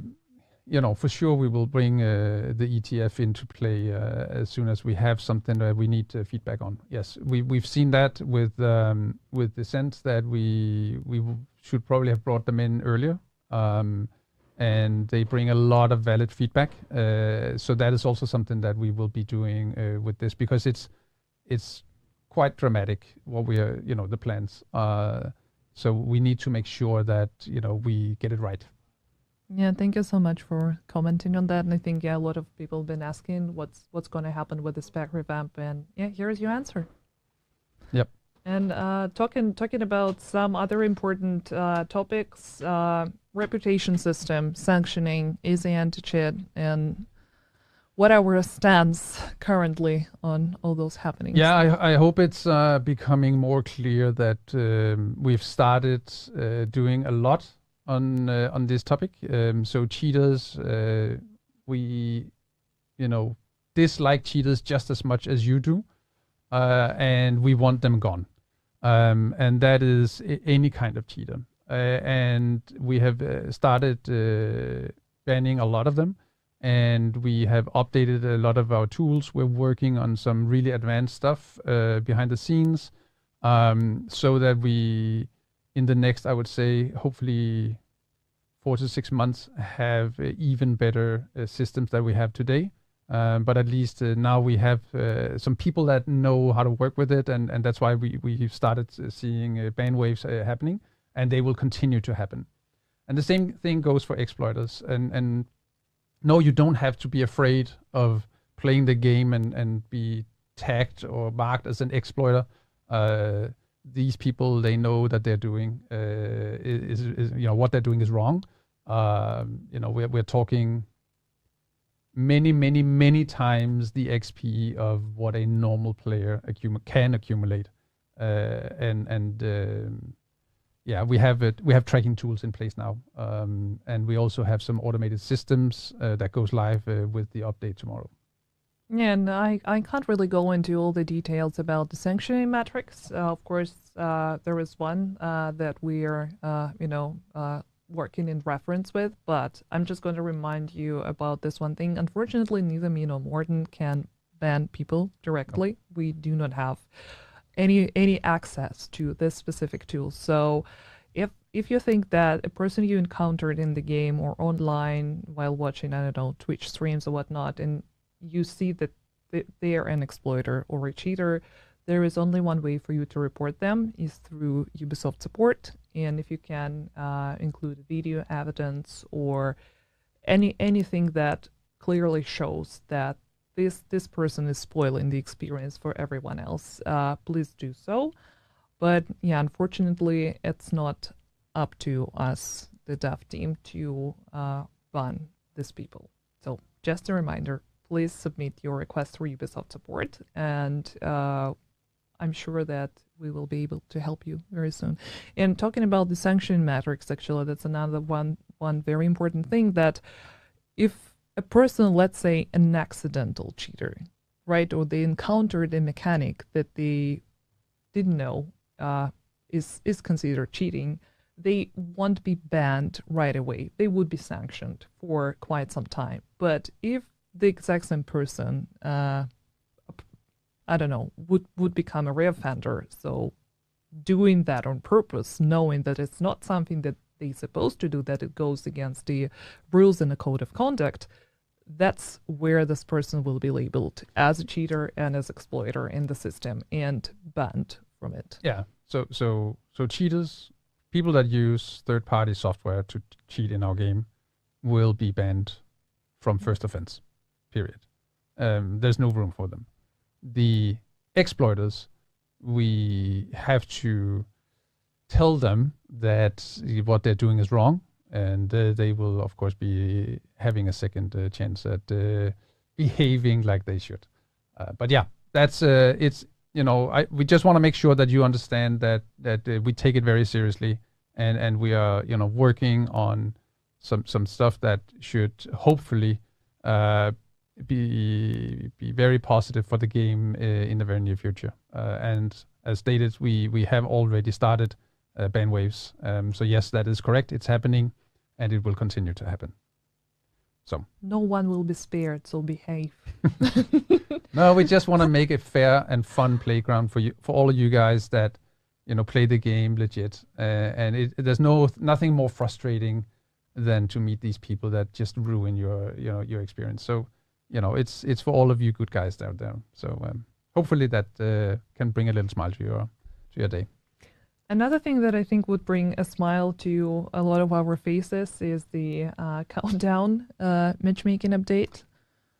Yeah, so there's a small patch on the countdown. We know that it's broken, and it's frustrating that you have to queue up several times to find a match that is working. And we know we have a fix for the matchmaking. So apparently, what has been going on is that the exact time that it loads in, one of the players is kicked or leaves or gets like a desync, then it breaks the countdown session. So that fix is coming with tomorrow, and then we'll of course keep a close eye on everything countdown to see if there are any other issues that could potentially be part of breaking the experience. But hopefully we can all start the loot grind in countdown on a more regular and fun basis from tomorrow on. So yeah. Yeah, I feel like this person from the meme with the pancakes, because descent, countdown, new Manhunt. There are too many things. Yeah. To do. There's plenty of time, right? Yeah. One last thing, the blueprints of the previous seasons. Yeah. So we know that there are blueprints missing from 4 seasons. Season 9, 10, 11, and season 3. So they will be in season 1, they will be added to the loot pool of control point level 4s. So people who didn't acquire the blueprints during those seasons can go and grind them in the control points. Season 3 is a bit delayed. We will have to get back to you when those will be added. But season 9, 10, 11 will be with in the game during June. They will be added. We'll add it to the patch notes as soon as we have them ready. But it's on the to-do to get them in. We'll have a tracker to see. It might be 18.1 that they're added, but it is definitely something we need to get in, and hopefully all of you guys can then start having an extra reward for completing level 4 control points. Yeah, once there is more information, we'll just update the known issues board Yep. to give you the details, and stay tuned for one of those Hell's Patches updates, because it's definitely going to be a part of the patch notes. Yes. Yeah, thank you so much for all those very exciting, some maybe not very exciting, but at least that's transparency for you. We are not trying to keep any information undisclosed. But to finish off on a super positive note, I think that will be nice to talk about year 5 again in general, and provide you guys with the recap of what year 5 is supposed to be. Not really a recap, a roadmap more like. And we've noticed that since the announcement we made on the Division Day regarding the Season 4 and the potential DLC, not the potential, it's, already set in stone, people started speculating like crazy what the DLC is going to be about, where it's going to be located. Yeah. And I think, I guess we thought it would be obvious from the roadmap. Yeah, we see the roadmap. But yeah, let's just confirm that the DLC will be set in Brooklyn, New York. So that's out of the way. All the speculations can stop. We saw some very creative suggestions and videos and whatnot. So, but yeah, that's the location that we're going in at the end of the year. So we're super excited for that when that happens.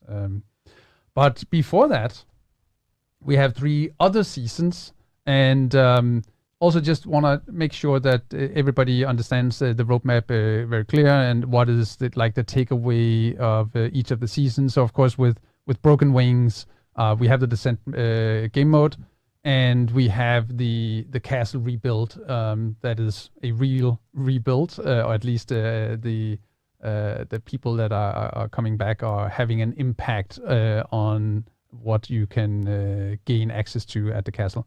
The same is happening in Season 2, Puppeteers. So that is when we conclude the castle rebuild. And just also to make sure that if people didn't play Season 1 and joined at Season 2, the complete Season 1 will of course already be active at the castle. That's just how game development works. The takeaway of Season 2 is of course the incursion. So we see the Burning Mansion on the roadmap. It's the Maraid estate. The cleaners have paid them a visit, and it's your job to go rescue the people of the estate, and we'll have some really nice exotic and very hot gameplay moments in this location and the incursion. I really look extremely much forward to this piece of content. And then for Season 3, so it's a slower season in terms of pieces of content and whatnot. Story-wise, I think this is probably the big story piece of the year, and we're not going to talk more about that. And then we are trying to bring some more engaging holiday fun, and we'll get back to you, of course, with what that entails and how you can be part of that. But it should be more gameplay rewarding than what it has been previously. So just some small small stuff happening on that front. And that is, of course, in order to prepare the team for the big drop at the end of the year with Season 4, where we both have the story DLC and the, what we call Season 2, the changes to how you play the game, in-game wise and whatnot. So, yeah, that's just a very short recap of the roadmap that was shared during Division Day, and with the reveal of the Brooklyn location for the story DLC. Looks super exciting. I'm head over heels for the Incursion. It's an amazing experience. I've been an avid fan of Incursions from the Division 1, and if you haven't played it, if you're only a Division 2 player, I would say that this specific Incursion, I don't know if I'm allowed to even say that. Please please stop me if I mention something I'm not supposed to. But the only difference between Division 1 and Division 2 Incursions would be that Division 2 Incursion feels more like a raid. And then I think we'll keep the rest for Season 2 live stream. But that's true. I'm just already anticipating the questions about us developing another raid. So no, you're gonna have this instead. This is it. That is super exciting. Believe me. But I think that's it. We covered pretty much everything. There were a few questions from the chat that we've been collecting during the live stream. So let's look at what we have. So first question is about the new skin for the Doctor Home, and the person asking, will the original skin from the previous release stay, or will a Doctor Home be reskinned completely? So currently we do not have a way to skin an exotic weapon. So it'll be a new skin for the current weapons that everybody has. We are exploring, if we, sometime in the future should have skins on exotics. We've seen a lot of you people ask for this. It's still being debated if that's something that is to happen or not. But it's gonna have a new look by tomorrow. But we'll keep it a surprise how it looks. It looks good, believe me. See, I already see a few questions about the new raid. We already answered that. There are a few questions about Season 1. Is the castle going to be a new HQ instead of the base of operations? Play the season. But, there's going to be, of course, a lot of things happening at the castle. It's not, we're not taking away the White House. It's still going to be there. It's part of Washington, D.C. So it's a difficult one to answer. I think if it's in terms of will you have more to do at the castle, yes. That's probably the best or the closest I can get. Yeah, I mean, that's an answer good enough, because it's very hard to say yes or no. Yeah, it's not, your new boo, if that's the question. But yeah. Just an addition to an already existing experience. There are a few questions about the Descent. Is the Descent coming tomorrow? Yes, it's a part of the Year 5 Season 1 Broken Wings, so it will become available to all of you tomorrow. And once again, you don't need the Warlords of New York expansion to be able to play Descent. It also doesn't matter if you want to play solo or in a group, and regardless of the level that you have, if you're below 30, if you're 40 and move to the shape progression, and you're going to be rewarded depending on what your current main game character status is. Correct. And also important thing to mention, all the rewards from Descent going to be available on your main character. Oh, so yeah, the loot that you get out. Yes. So once you exit the simulation and get back to the White House, you will have caches in your inventory that you can open, and that is normal loot that you can, or materials that you can use in your normal play elsewhere in the game. Will you add checkpoints to descent? Yeah, we've seen that come up a lot, but we can't. It's just against the nature of the mode. So we are aware of and know that there's been, for example, if you had your internet connection died, or your PC crashed, or I don't know, something. Then we are making sure that at least the XP is added to your account. That is the best that we can do. But it's kind of against the mode to have a save. So it's it was something that we investigated early on, and it's just not really doable in the sense of how it's structured basically. Yeah.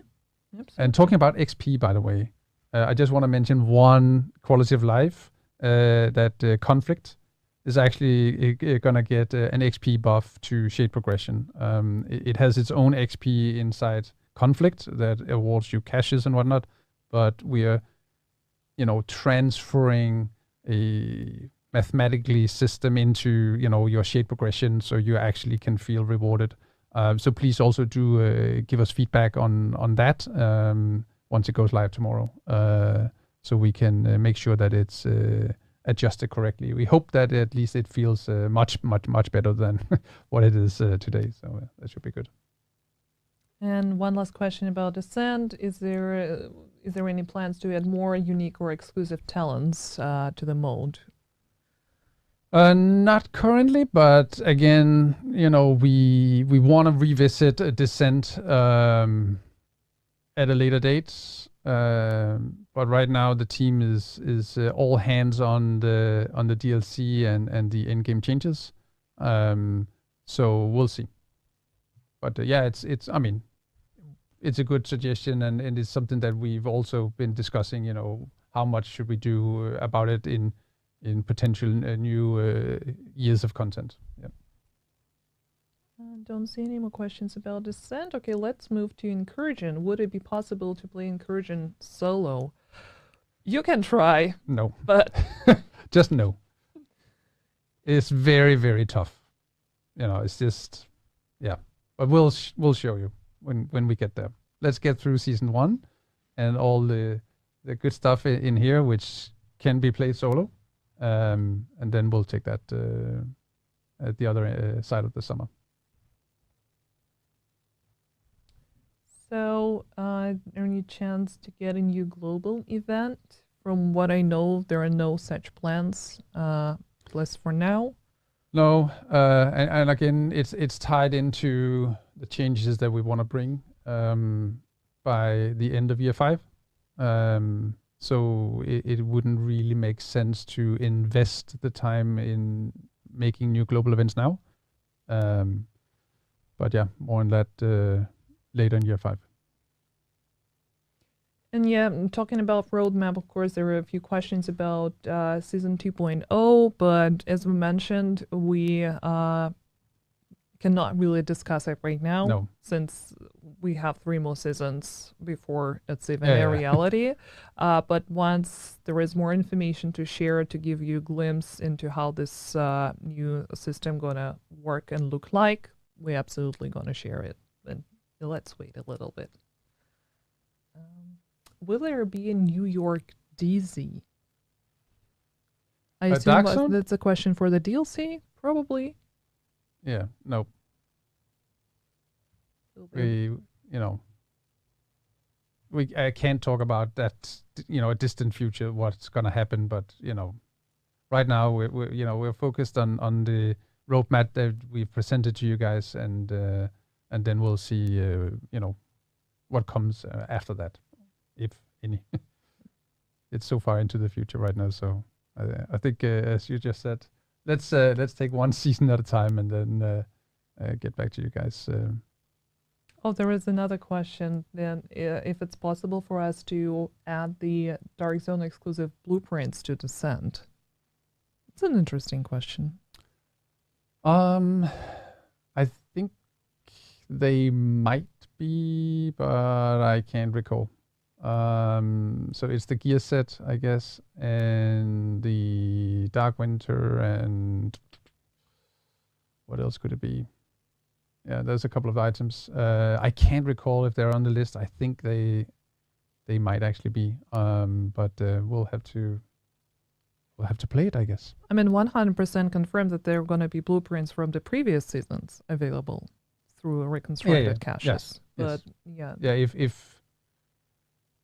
if there are Dark Zone specific ones, I'm not sure. Yeah, I'm also not sure. I think it's only the seasonal stuff from the previous seasons for now. But I mean, that's a good suggestion. That's definitely something that we can discuss and see for the future. Situation with fixing the PC crashes. Yeah, so it's top of the list of things we want to do, and we have it on the agenda every single week to follow up on everything for any kind of crashes that we have. So we keep at it, and we keep adding people to the team that has expertise in helping with this. Because we need it to go away. It's very simple. So we have reduced it quite a lot.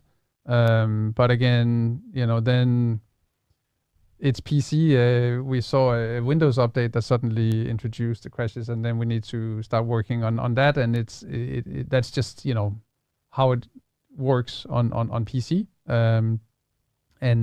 But yeah, I just want to make sure that you understand that we know, and it's top priority for us to work on any PC crashes. Yes. And I think that's going to be one last question. Will DLC come with a price tag? We're not ready to disclose that right now. Okay. And I think that's it. I don't really see any other questions that we can take, because we already discussed. There was one about the cheaters, if there's anything in the pipeline as a countermeasure for hackers and cheaters, but we already discussed that in detail. So yeah, no other information can be shared at this point. Like that's one of the top priorities that we have right now, similar to PC crashes. So whenever we have more information, we'll try to update you, of course. But yep. And I think that's it. And actually, I would very much love to thank you for being here today and answering all my questions and questions from the chat.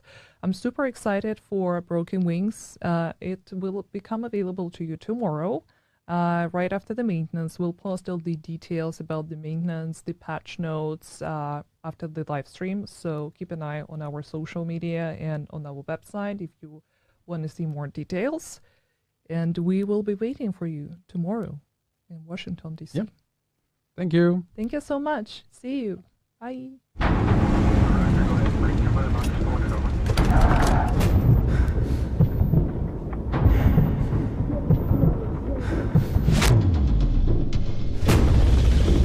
Agents have one mission. All the threats we face. All the sacrifices we make. They are in service of one overriding purpose: to protect our community. And if we cannot bring our people home, then we fail that mission.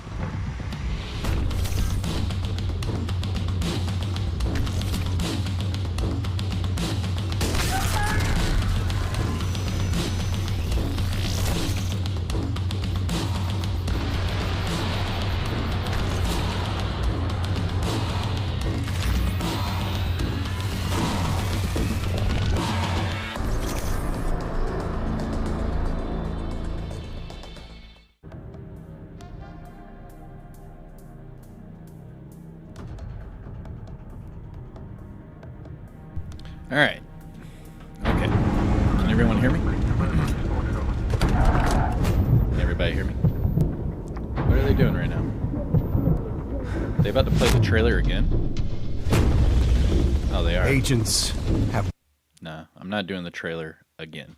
All right. Okay, so just bear with me. I'm going to bring up my stream, and then we're going to do a full recap. So just bear with me. I'm going to bring up my stream. Okay. So just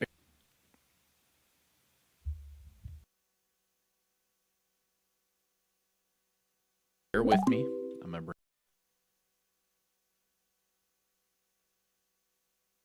Okay.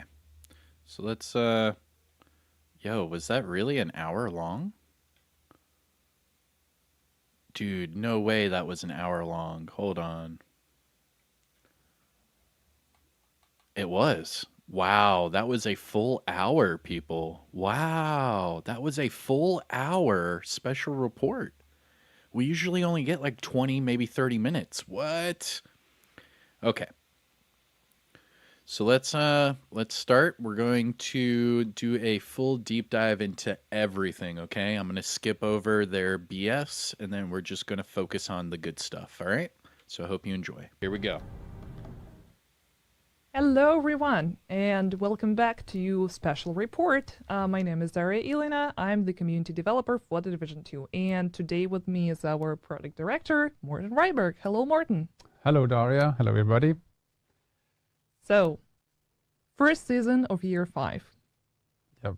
But before we get into all the things Year 5, let's talk about what we're planning to discuss today to give you all an Yeah. What you're planning on discussing. Yep. Here we go. Hold on. Here it is. It was him, right? We created this super nice story recap. That was the story recap. Yeah, we remember the story recap. All right, here we go. Rescuing 11 people who would discover a missing. Yeah, so for the first season, we're going after a part of those, and that's going to pan out throughout the next couple of months, and it's going to be extremely exciting to turn everything upside down, I would say, versus what we've been used to, hunting targets. Now we are set to get our people back. Yeah, let's watch the trailer. Nope. We're not watching. Or actually, we're going to do a deep dive into the trailer. Yes. All right. So right off the bat, this is where they take what's her face, Manny's girlfriend. I believe her name was Sydney. And what it was is they were doing a convoy, and they got taken over. Right? They got jumped by the Black Tusk. And hold on, George. I didn't watch it. I listened, and no worries. So this is the same chick that was dealing with the aquarium, right? With Manny. And during the stovepipe manhunt mission, we were told that the Black Tusk took her, and that all of the stress couldn't be good on her because she's pregnant, right? Fell asleep halfway through. Oh shit. All right, so this is where they take her, right? So, yo, what is this? So right here, this is the, oops, that was super blurry. Come on. Agents have one mission. Okay, right off the bat, that was the zoo, okay? So we're going to the zoo in this manhunt. There's specific locations you can see, all right? Agents have one mission. So right here, this is the zoo. This is the zoo area. Okay. This aquarium part, I believe, is also in the zoo. Yes. All the threats we face. So we will be doing a now this area. This is the is this the space admin mission? This is the space admin mission. So we're going to Manning National Zoo, and then we are also doing the space admin. Okay. Yeah, you can see right there. Yeah, that's the space admin. Sacrifices we make. Oh, super bright. They're in service of one. Oh, okay. That was in the. Oh man, what mission's that? These are different missions, people. All the They're giving us sacrifices little like we make. insights on where they're doing the takeovers. Right here. This area, remember, this is where we hit the computer, and then the elevator is in the top left, and then we go up to the rooftop. What mission is this? Let me think. So we've had Manning National Zoo, then we had the Space Admin mission, and this is oh man, what mission is this? Oh my gosh, it's on the tip of my tongue. Because after this, you hit the computer, then you hit the elevator. Viewpoint, there it is, Viewpoint Museum. So we have Manning National Zoo, we have Space Admin, and we have Viewpoint, okay? They are in service of one. Right here, right here. This is District Union Arena, okay? So this is District Union Arena. Overriding purpose. You can see right there in the beginning. Protect our community. That's the very end. Oh, there's the gate. So this is the gate into the boss area of District Union Arena, okay? So that's 4 missions right there. That's your 4 manhunts right there. We already know the 4 manhunt locations. And if we cannot bring our people home, then we fail that mission. Yo, I like that vector. Or was that a Banshee? Okay. So the new seasonal gear, right? We already know about the St. Elmo's engine, right? This is the named assault, or not named. This is the exotic assault rifle. Now, hold on. Someone's saying Potomac? What? Yeah, it was the Banshee. Anyways, this is the St. Elmo's engine. This is the brand new exotic AR that you can get tomorrow, okay? Now, this weapon is really cool because it is an assault rifle that has 70 rounds in the magazine. 70. And if you get 100 stacks, you build a stack every time you hit an enemy with this weapon, right? If you get up to 100 stacks and reload, all the bullets in this weapon will all be shock bullets. So that's why everyone is going cuckoo for Cocoa Puffs for this exotic. Because after you hit the 100 stacks and you reload, you'll get all shock ammo. How was the special report? I missed it today. Hey, Diego, we're doing a deep dive into it right now. Right now, we're just doing a deep dive into the trailer. And I'll show the trailer at full speed as soon as I'm done with the deep dive, all right? Escalation apparel event. So here's the Escalation apparel event. Descent. We all know about Descent.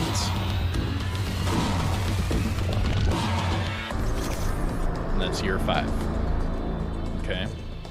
There's a hunter at the aquarium? Is there? So, We're not going to the aquarium, Antonio.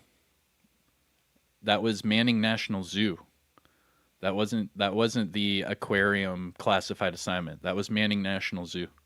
Going through the aquarium part of Manning National Zoo. That was at the beginning of the trailer. as you just saw, year 5 prime target, Marie Sin is the former director of the DC Aquarium, and she's going to be our prime target, but we would need to rescue her and other 4 hostages and bring them back to safety. So they're doing the manhunt a little bit different this time around, okay? So these people underneath her hand, okay? So that's Natalia in the white suit, obviously, trying to look like, Hillary Clinton. And right underneath her hand, these are going to be our targets that we have to rescue, okay? So the bottom 4, these smaller, images, those are going to be our 4 first hostages that we have to rescue. After we rescue those 4 hostages, we will then have to rescue the main, they're calling it the main manhunt. But instead of killing the manhunts, we are saving the manhunts. And that'll be different this year this season than ever. Yeah, I mean, we have some very important features of the castle that are, of course, not being populated by these people, and we want to get those facilities. Hey, because I can pause it right now, Sven, Sorry, Sven. Thank you for that membership, man. Thank you. I appreciate that, Sven. She's back in working order. So we will have to go on this hunt and hopefully get them safe back to help us rebuild the castle for real this time. Yeah, that's Oh, okay. So this is making more sense. All right. So for each of these people, each of these hostages that we are going to be rescuing, each of them will then fix or rebuild a different part of the castle settlement. Does that make sense? Because what we're doing in this first season and in the second season, what we're doing is we are rebuilding the castle settlement. And then in the next season, season 2, we're going to have this like battle, right? So this season, we are going to be rescuing each of these people individually. They will be rebuilding a different section of the castle settlement. And then by the end of the season, we will have the castle settlement back at full, operation. But then the very next season, it's going to be a battle. that's another very distinguished feature of the Broken Wings, that we not only need to save our people, but also bring back the facilities and rebuild the castle for reals now. Yeah, so we see the target here. So Mari in center. And of course, there's some story with her being a fiance of a very well-known NPC in our story. I'll let you all discover that. But also, as you can see here, we have the targets or the missing people: John Aver, Lauren Mitchell. You know the typical setup for that. All right, perfect. Now we have a timeline, okay? Hold on, who just said that? Star Killer. This comes out tomorrow, dude. Like, I'll be streaming this in less than like 18 hours. Like, it's going to be really quick. Deuce, yo, thank you. Shout out, salute my DoD brother, and thank you for that membership, dude. All right, thank you. Okay, so here is your calendar that starts tomorrow. It starts tomorrow. So tomorrow we will be rescuing John. So it says missing John. So we'll be rescuing him. Right after that, we will have the Escalation apparel event, followed by the John League event, and then the Guardians Global event.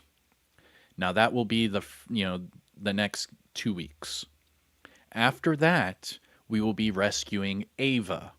So Ava will be our second Manhunt target to rescue. Then we will have the Ava League and then the Hollywood Global event. In July, this will be near middle to end of July. We will then rescue missing Lauren. We will then have the Lauren League event and then the Polarity Switch Global event. And then in mid-August, we will be rescuing our last missing guy. This will be missing Mitchell. Now, once we rescue Mitchell, that will unlock Mary Singh, okay? So we'll rescue Mitchell. We'll be able to then rescue Mary Singh and finish the manhunt. But then finishing up the entire season, we will then have the Mitchell League event. And then finally, Golden Bullet again, end of August. So that means September will be our next season. So September will be season 2. All right. So that's not bad. We have our full roadmap right here. And welcome everyone in chat. If you are just now joining me, I have a poll that you can vote for in chat right now about the special events. Right now, we are also doing a full recap of the special report. And yeah, we're just hanging out. So if you're just now joining me, shout out where you're from in chat. If you have any questions, let me know. And above everything else, enjoy. I hope you have your popcorn ready and hit that thumbs up. Come on. We're going to try to hit 700 likes. All right.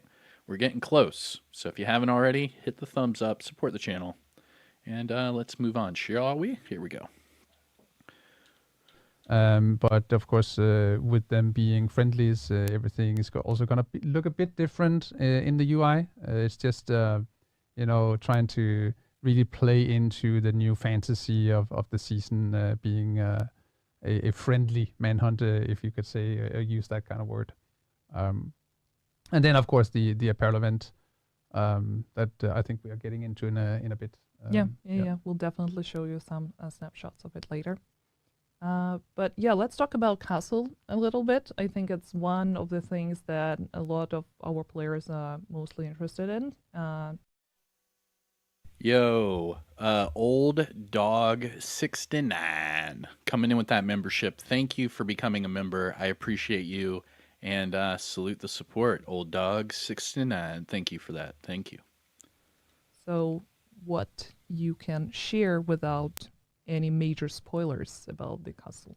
Yeah, so the castle is, we saw the reaction for the players when the castle suddenly were populated at the beginning of season 11. And this time around, we actually will see a progress throughout the season.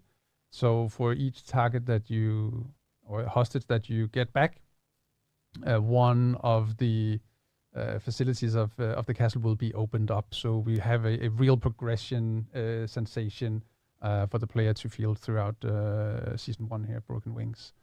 So yeah, it's hopefully visually pleasing, but also some of the fantasy that we saw that players really wanted from season 11 that is coming this time around.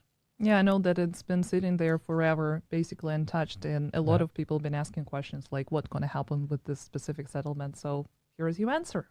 Finally, with the year 5, season 1 Broken Wings, we're going to be able to come back and reclaim the castle. Super excited for that. Yeah, it's very exciting for sure. So, we'll I guess YouTube just hit you guys with another ad, huh? Because a whole bunch of people just jumped Let's out. talk about the Manhunt rewards. Yeah, you gotta love like, those. For example, with the latest season, we already introduced the new way of. Yeah, it's a vanity rewards, and we want to be very clear about this. All right, now this is where things get a little crazy. Okay. So right here, they start to talk about the end of season reward. Now, what happens, or what has happened? Let's talk about this, because this, in my opinion, was one of the dumbest things they could have done for the community. I think it was horrible. It's just not cool. And let me explain. All right. I hope everyone's still here. I'm sorry if YouTube threw ads at you. I'm sorry, guys. I'm sorry. That's what YouTube does. I apologize. But with the end of season rewards, the first 4 seasons, we were given a new skill variant. So we were given like the EMP sticky, the Achilles pulse, the explosive trap, the repair trap, things like that, right?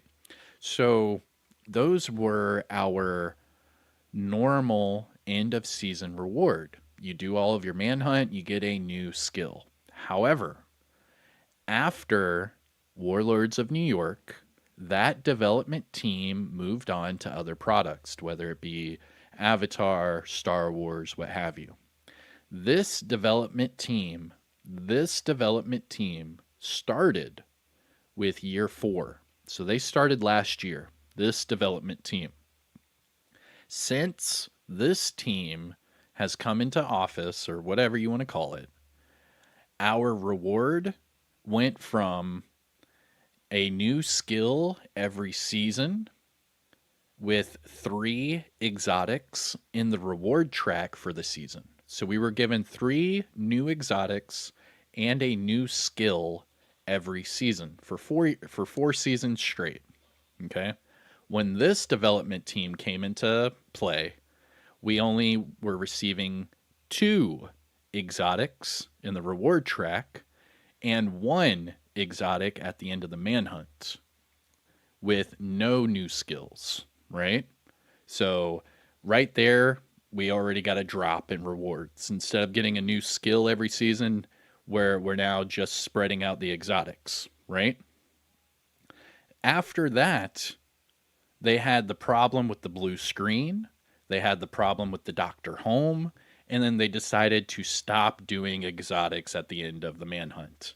So now we only get 2 exotics during the reward track and an appearance mod for the end of the season. So now we get 1 less exotic every season, and we are getting no new skills at all. So they have dropped our rewards significantly, and now the end of the Manhunt is just going to give you an appearance mod. So here's Morten Ryberg explaining that. With the latest season, we already introduced the Yeah. new way of Yeah, it's a vanity rewards, and we want to be very clear about this because we did see a lot of confusion about what was it actually that was rewarded at the end of the Manhunt. So we decided to basically invest our time in creating a really nice new gear, weapons, and whatnot to be rewarded in other areas of the game, and not keep them behind a 12-week calendar of the Manhunt. The Manhunt, or the story progression, I should say, is a reward in itself, and it's super costly to produce, but we also really like to produce it because we think it's very compelling, and we can see the feedback from all of you guys out there that you really like it. So it's more of a token of completion, and then I will bet you that we are introducing throughout the year 5 some nice things where you can go and get some unique kind of rewards instead of putting them on the Manhunt, basically. Okay. So All yeah. right. Okay. I get what they're saying here. So, by the way, I didn't do my big announcement, did I? Oh, man, I didn't do my big announcement. All right, at noon, I'll do my announcement. So in 2 minutes, okay? In 2 minutes, I'll do my big announcement. All right? Okay. So with this, what the developers are saying is that they didn't want to have the exotic at the end of the Manhunt because they didn't want people feeling like they had to do that or they would lose out. So as far as that, on like an ethics standpoint, yeah, that makes sense. Okay. Just making an appearance mod, and then, whoever finished the Manhunt, they get that appearance mod, and, oh, cool, you got that chess piece mod. Cool. Moving on from that. What he's referring to is we will be getting an incursion. We will have all the new rewards and blueprints from Descent, and we have the new season reward track. So I think what they're trying to say here is that they're not doing anything linked behind that Manhunt anymore except for an appearance mod, because all of these other things that they're introducing will have exclusive rewards linked to them. So instead of doing the Manhunt for that exotic, you're just going to do the Manhunt just because you want to for an appearance mod, for those completionists.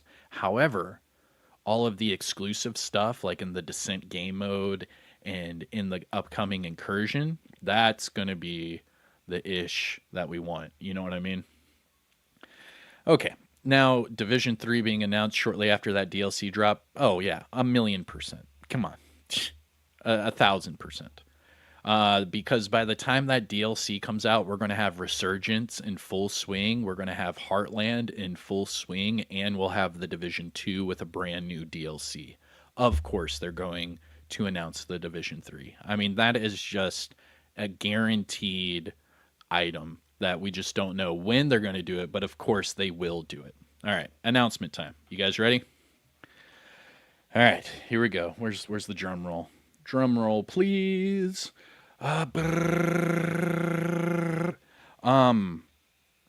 I have been playing Division games that are not out yet that I can say that I have played, and the only thing that I can say is that one of these Division games are coming out very, very, very, very soon, and I will be doing a exclusive press live stream event that is only available for 1 day, and I get to show you in deep dive into one of these new Division games. I cannot say anything else other than that. Okay? I can't. All I can say is that I have been playing and I will be showing you exclusive stuff just from me personally in the next few days. And yes, it is linked around Ubisoft Forward. Yes. But that's all I can say. I can just give you a sneak peek, if you will. And that is the sneak peek. What? The app stopped working. What are you talking about? So what's today? Today is the 7th. Ubisoft Forward is on the 12th. And I would highly recommend that you take some time off or properly manage your time during that day, because there's going to be a lot of stuff going on. I can't talk about it anymore. All I can say is that I will have exclusive streaming rights for one day, and I will show you as much as I possibly can. Okay? I will show you as much as I possibly can. I have from now until then to play as much as I can, get as far as I can, and show you as much as I can. Okay? That's all I can say. And this game is slotted to come out very, very soon. Very soon. And that's it. That's all I can say. All right. Let's get back to the recap. But that's the big announcement. Like, shit is getting real in the Division franchise. Okay, shit is getting real. All of those people saying that this game's dead, franchise is dead, Ubisoft is dead, everyone's dead. It's all just haters are gonna hate, man. Because the reality is that the Division franchise is one of the staple pillars in the Ubisoft industry, period. Ubisoft is a big ass building, and that building is held up by pillars. Only a couple pillars. You have like Assassin's Creed, you'll have Splinter Cell, you'll have Rainbow Six, Far Cry, and The Division. Actually, I think The Division is before Rainbow Six.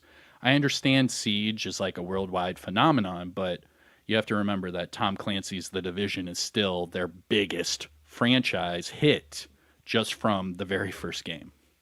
So, what's happening is these games are all going to be coming out very, very, very, very soon. And what's happening is that after the pandemic, where we had that year and a half of just all, nothingness, now we have a fire hose of Division content coming. All right? That's all I can say. Because by the time that DLC hits, we have already said it will be a Brooklyn DLC. That Brooklyn DLC is going to be a paid DLC. Okay? It is. Let's just be real. I'm not going to bullshit you. It's going to be a paid DLC. And as soon as that Brooklyn DLC hits, they will be announcing the Division 3. I mean, it's just given. Because by the time that DLC hits, we will have the Division Resurgence, the Division Heartland, and we will have the Division 2 DLC all at once. We're going to have all of them at the same time. So it's going to go from, oh, Division's dead, to you're not even going to know what to do. There's going to be Division 2 content, there's going to be Division Heartland content, and there's going to be Division Resurgence content. It's going to be a lot. And not only that, but they have already given you a sneak preview, because if you play all three of those games, you get rewards for all three of those games, because they're all going to be connected. All right? Let's keep going. And if you haven't hit the thumbs up yet, what the fuck are you waiting on? Come on, hit the thumbs up. Let's go. I would say that pretty much nothing has changed You're gonna get Correct. the same gear and weapons through the season pass reward track, and then one extra item or two or three or Yeah, it's going to be dropped here and there throughout the year. Yes. yeah. And talking about the season pass, of course, as you already know, those of you who took part in the PTS, you're already accustomed with all the new gear. But not only the gear going to be a part of the new season pass. Yeah, we can see the Shocker Punch. It's a new exotic holster. There are also going to be 9 new weapon skins. Yep. We'll show a few of them a bit later. 10 new gear dice. Correct. 3 new emotes. Yeah, I'm we're really bringing excited for emotes that. back. So that's we got our hands on some people that can actually do all the animation tech that's needed to do that, and that's super exciting that we get some new emotes back on the season pass. Yeah, also 3 new arm patches. Yep. And special Year 5 Season 1 vanity outfit. Yes. There's of course we're introducing the normal standard vanity outfit. You can see the Cavalier gear set on screen right now. But yeah, we have a standard vanity outfit that unlocks pretty early. All right. I was wondering how long that was going to last, and it lasted a little bit longer than I thought it would. Okay. Right, and So all those first of you up, let's who, talk about this new holster. Okay. So this new exotic holster is going to be called the Shocker Punch. Now, the Shocker Punch, think about it. When you punch somebody, you shock them. That's exactly what it does. So what you do is you put this exotic holster on with the exotic AR, and you can melee people, and it will shock them. All right? This is going to be the very first ever exotic combo set that we have ever seen in the Division 2. This is the only exotic set where if you wear the AR and you wear the holster, you can shock them by meleeing. Now, you can do this in PvP, PvE, anything like that. Now, the took part next in. one, Yep. So right here is where they show it. So this character has the exotic assault rifle and the exotic holster, and then you could see where they melee. Already accustomed with all the new gear. But not only the gear going to be a part of the new season pass. Yeah, we can see the Shocker. All right, so right there. So whenever you melee and it shocks, it's going to shock all enemies within a certain radius. Okay? Now, the shield is just what do you call it? Like optional. No, you don't need the shield. I was just running around in the missions doing this with no shield. It was a lot of fun, like crazy fun. Because not only can you do that and deal more damage, but then once you get 100 stacks off of the St. Elmo's engine assault rifle, you get the shock ammo. So you can get shock ammo and you get to hit people and shock them as well. Punch. It's a new Not bad. exotic holster. Now, this next There are set also they're gonna going to be show. 9 Where is it? Where's this next set right here? There it is. Okay, the Why, Cavalier. So the Cavalier gear set is the gear set that they have changed twice now. All right, so I hope a lot of you remember this. Now, before in PTS Phase 1, this was called the Paladin gear set. In PTS Phase 1, it was called Paladin. Now, the Paladin gear set would build up stacks, and then it would distribute those stacks between you and all of your allies. Now, what it would do is it would reduce incoming skill damage. But not only that, when the damage reduction was maxed out, you would also give all of your teammates hazard protection. So, the PTS Phase 2, they changed it from Paladin to Cavalier. So now that's what it's called now. It's called the Cavalier gear set. Now, what they did is they switched it around from incoming skill damage to incoming damage, but now they are reverting it back to the way it was in PTS Phase 1. So they're going to keep it the way it was, but they're just going to change the name. So the Cavalier gear set, the way it's going to work is it's going to charge up and then it will be charged. As an example, instead of putting stuff on the Manhunt. Uh-oh. Hold up. Complete. Hold up. Wait a minute. I think my stream just lagged out for a second. Hold on. Yeah, OBS Studio just shut out. Is everyone still there? Let me know. Let me know if you're there. Let me know. Hey, let me know whenever it gets back. Sorry, everyone. Yeah, the stream, OBS Studio crapped out there for a second. My bad. Okay. All right. So we will be getting the St. Elmo's engine with the Shocker exotic holster. All right. Now that everyone is back, let's keep going. From the PTS feedback. So here's one of the first skins, weapon skins that will be available. Now this looks like a 612 shotgun, and this skin is called the Frozen Circuit. It's a very Looks pretty cool. sought after a weapon. People seem to like the fantasy of the St. Elmo engine. And here are some of the weapon skins on the track as well. And it's just the And same one. just to mention quickly that season pass is of course optional. there's the next one. Here is just a glimpse of what is going to be. All right, so this skin is called the Moose Head weapon skin. Okay.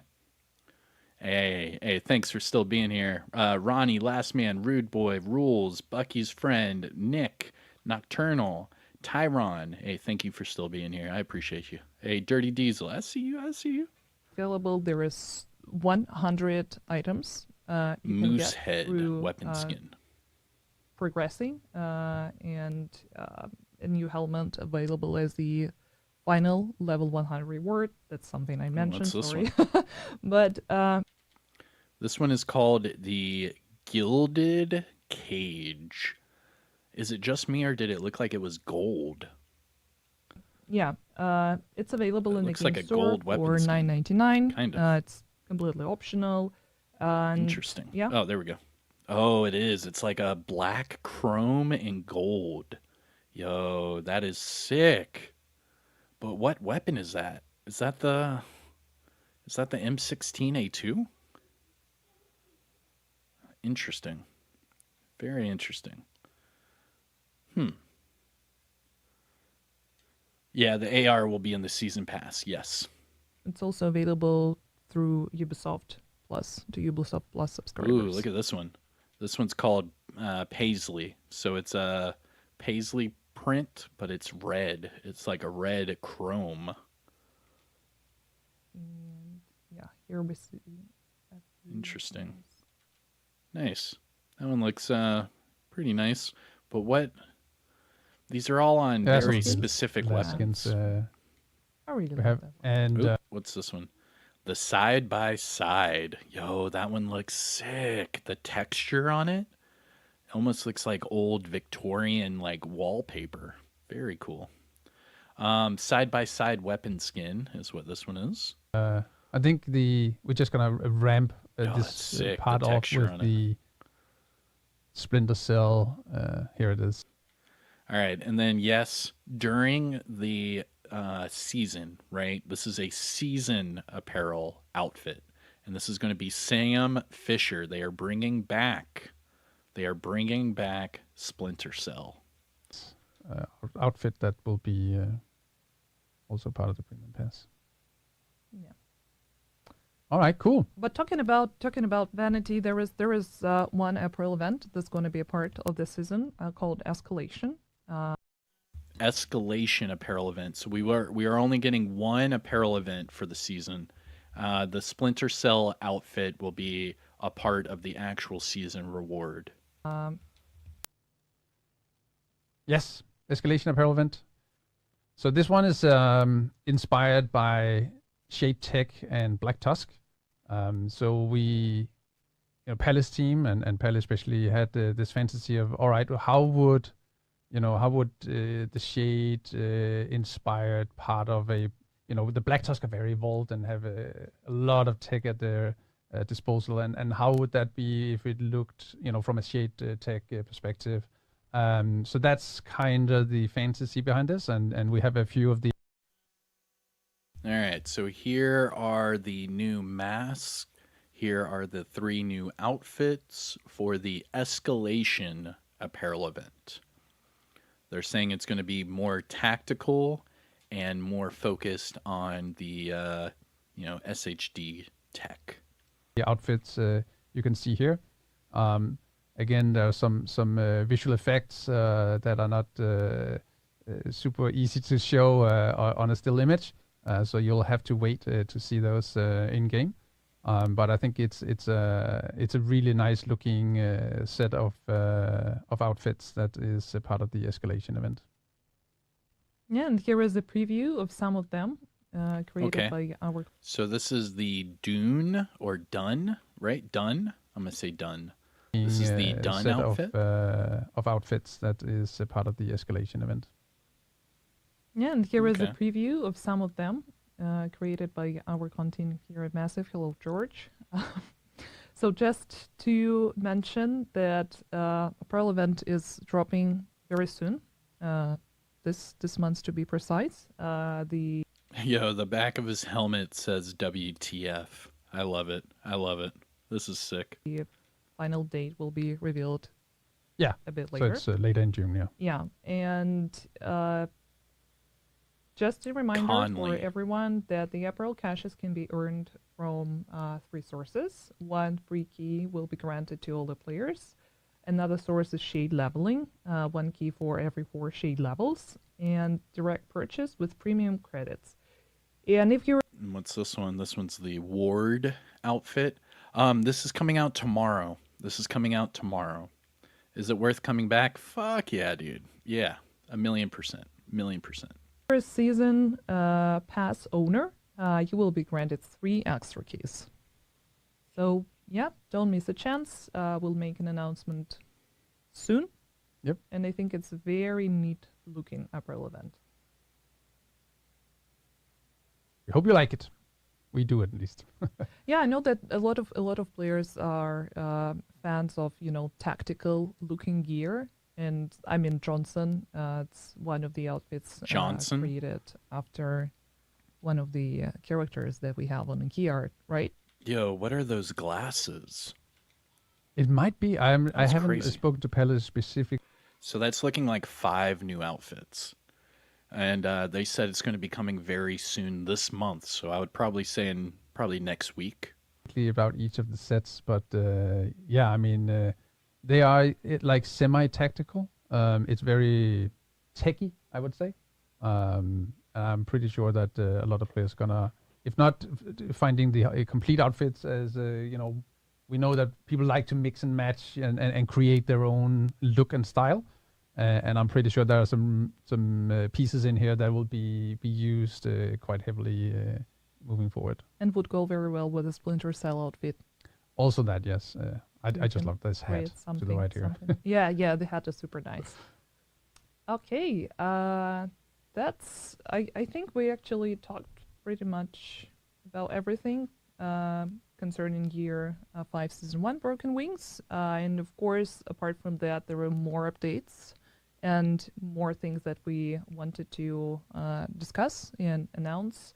So let's talk about some other updates that we have prepared for the live stream. BTS results and descent. Talking about, since we already started talking about the gear, I know that there were a few changes following the first BTS regarding the new gear, weapons, and talents. There were going to be more details about that in our patch notes. Not a lot has been changed since BTS Phase 2. No, I would just just to clarify and make sure that everybody understands again that when we're running multiple phases of the PTS, it is to test different things and see how both players react, how the game reacts, how it fits in, and based on that data we get in, we are making the decisions or final adjustments before we go live. And there's quite a few adjustments. I would call them adjustments. There's only one big change since PTS in terms of gear and whatnot. And that is, we tested 2 different variations of the Cavalier gear set. And we have decided to go with the direction that it went for the first PTS. So it is preventing skill damage instead of just a flat damage. I think it's it brings more specific fantasy to the set, and I think it's also it became too tanky, and we could see a lot of unwanted scenarios with how it was designed for PTS2. So that's been adjusted quite heavily. But then, of course, there's some small values here and there on a lot of different things. But yeah, that's the main thing I would say that has changed since PTS2. Yeah, and you would be able to get all that details almost right after the live stream. Okay. All right. So, Cavalier is a waste. What? How's Cavalier a waste? Ad. Oh, YouTube just hit you with ad. I'm sorry, man. That's YouTube for you. Let's see here. So for the Descent game mode, right? The Descent game mode just got even harder. If you remember during the PTS Phase 1, I was able to reach, what was it, like floor 71, or loop, they call it loops. I went up to loop 71. There was one guy, I think his name was Astro, hit loop 100, right? Now, what they did after that PTS Phase 1 is they made it harder. What they did is they made it to where you can't have 100% hazard. They added a crap ton of hazard into the rooms, and then they made the rooms even harder, right? So at that point, I was able to get up to, I don't know, like loop 50 or something like that, fairly easy. I mean, it was still not bad. However, what they just said is that they made it even harder because, and what we'll hear Morten say here in a second, is he wants to make it damn near impossible to reach floor 100 or loop 100. Now, their rewards are only going to stop at loop 40. So I would probably think that going past 40 is just for the leaderboards. And of course, there's going to be people trying to hit loop 100. But if they made it harder again, so this is twice now that they've made it harder, I highly doubt that anyone is going to reach loop 100 within the first 2 days. At least not on console. Maybe on PC if they have like certain whatever settings that people do on PC. But console, they're not going to be able to do that. Not in the first 2 days. Because remember, during PTS Phase 1, it took me 16 hours to reach floor 71. It took the other dude, Astro, it took him like 18 or 19 hours to get to floor loop 100. And that was before they made it hard. And then what they just said is they made it even harder again. So they've made it harder twice. So we'll see. Once the patch notes are released. And yeah, let's talk about the Descent game mode. Thank you so much for the cue. Actually, there were a few changes made to Descent game mode, mostly between the Phase 1 and Phase 2.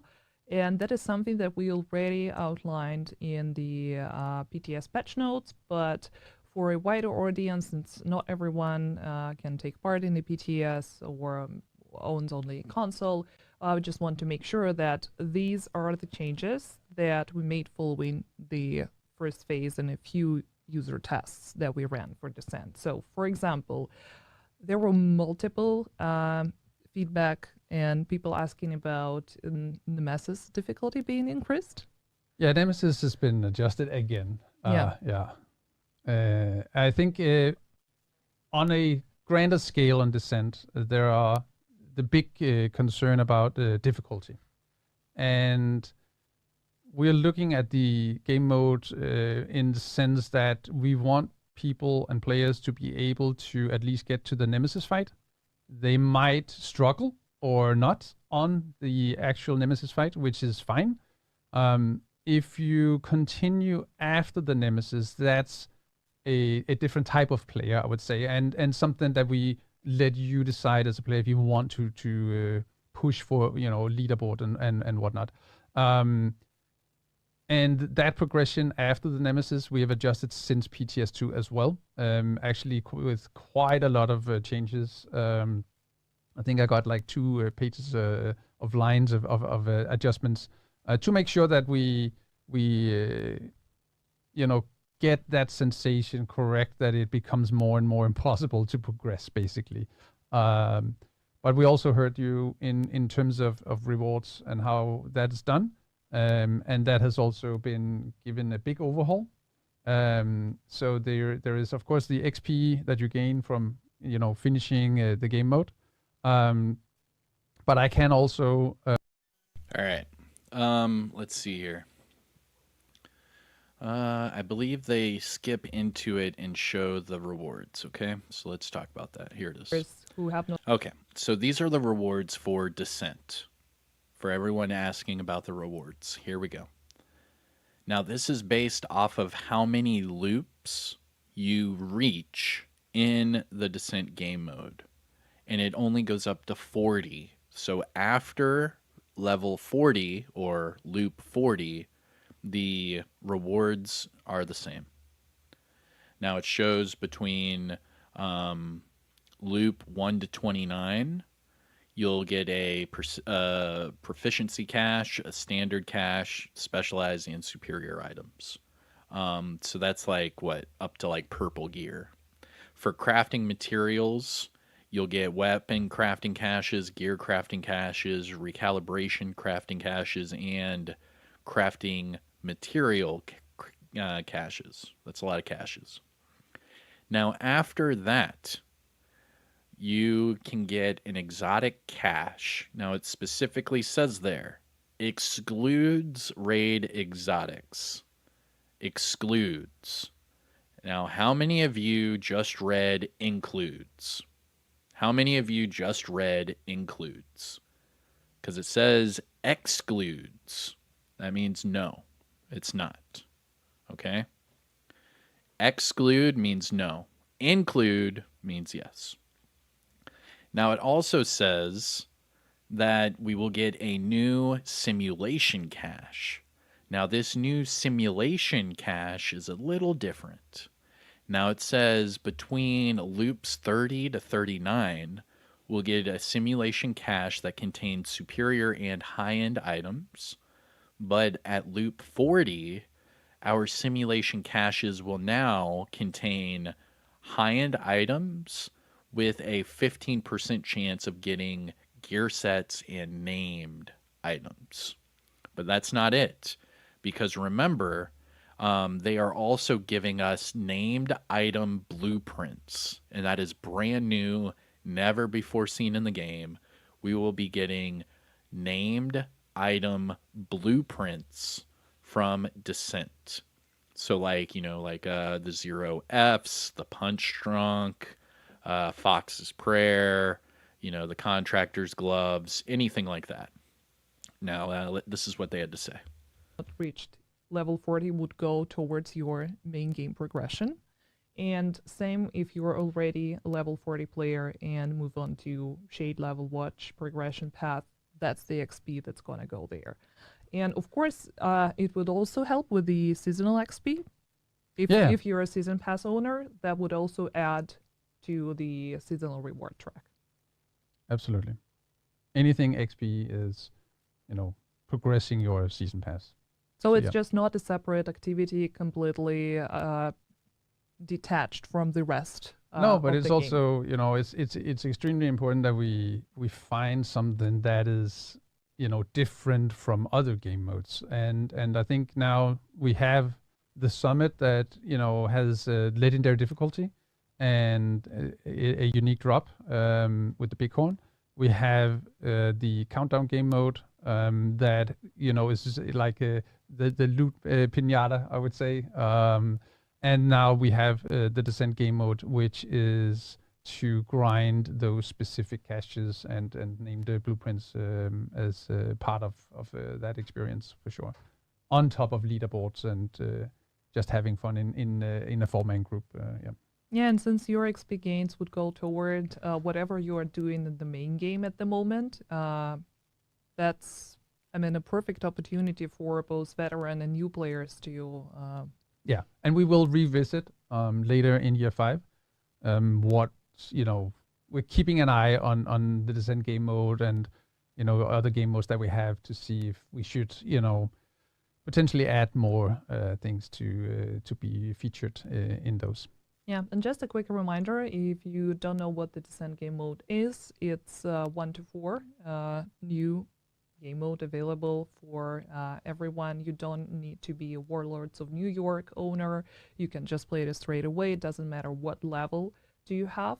And yeah, it can be played solo and can be played with a group of friends. And I think it's even more exciting when you play it with someone else. But then again, we also adjusted the difference between the single and co-op experience. So it should be much more smooth now. Yeah, better aligned between. It was a lot easier in solo play previously. So we needed to balance that out a bit more. So yeah. And also it was a bit too easy in solo play. So they made it harder again. Ugh. All right. Jeremy, can we craft named items now with the blueprints? You can craft only the named items that you unlock through the specialization. What are those called? Research, field research. Those are the only ones right now. So starting tomorrow, we will get new named item blueprints from Descent. It is something completely different. This mod, it's a perfect opportunity for you to discover different types of weapons, talents, and skills, and try to play with the builds that otherwise you would not even think about, because the randomized selection of different weapons and skills and talents, that's something that gives you endless opportunities to try and combine things that are otherwise you probably would not think about in the main game. Yeah, and then the final little reward is for each 10 levels that you beat in the game mode, you will be rewarded with a unique arm patch to show off that you've done so in the season. So they will be season themed, these arm patches. So of course the first tier is for 10 levels, and then 20 levels, 30 levels, and then we stop at. Okay, all right. So what he just said right there is a little bit, I did not hear this the first time around. So this is something new, okay? So what he just said is that during the season, every season will have different exclusive patches from the Descent game mode. We'll get a patch for 10 loops, 20 loops, 30 loops, and 40 loops. And then every season, they will change those patches. So there's going to be a lot of exclusive rewards within just this one game mode. It's pretty cool. Now, as far as, let's see here, Stormtrooper outfits. Emperor's Guard, yes. Let's listen to what they had to say. I'm pretty sure the Emperor's Guard would be on there too, right? That's a named one. Yeah. 40 levels. So for those who continue after 40 levels, that'll be on you to just see how far you can go. But at least we heard the feedback, that people were concerned if it was, based only on the leaderboard placement. But yeah, so we instead we will reward everybody who achieves these levels with the unique arm patches for Descent. Yeah, and I wonder how many hours are gonna be after the release for people to reach level 100. Because I think after the first PTS, it was like what, 18 hours. Yeah, I hope we have adjusted it so it's damn near impossible to actually get there. But you keep surprising, so I don't know, maybe. I mean, We'll see. knowing our players, I'm 100% sure that we're gonna see people competing for the top of the leaderboard Yeah. or the fastest reach to level 100. And yeah, there are a few new screenshots from the mode that we prepared specifically for the live stream. But then again, I would be very much interested to hear the feedback from those of you in the community who had no chance to play during the PTS phases. Because yeah, we if there are anything that whatever feedback you have, keep it coming, and we'll Yeah, I definitely mean, all take our everything console into players, right? consideration. Yeah. Yeah, so it's gonna be extremely exciting to see all of you engage with the game mode.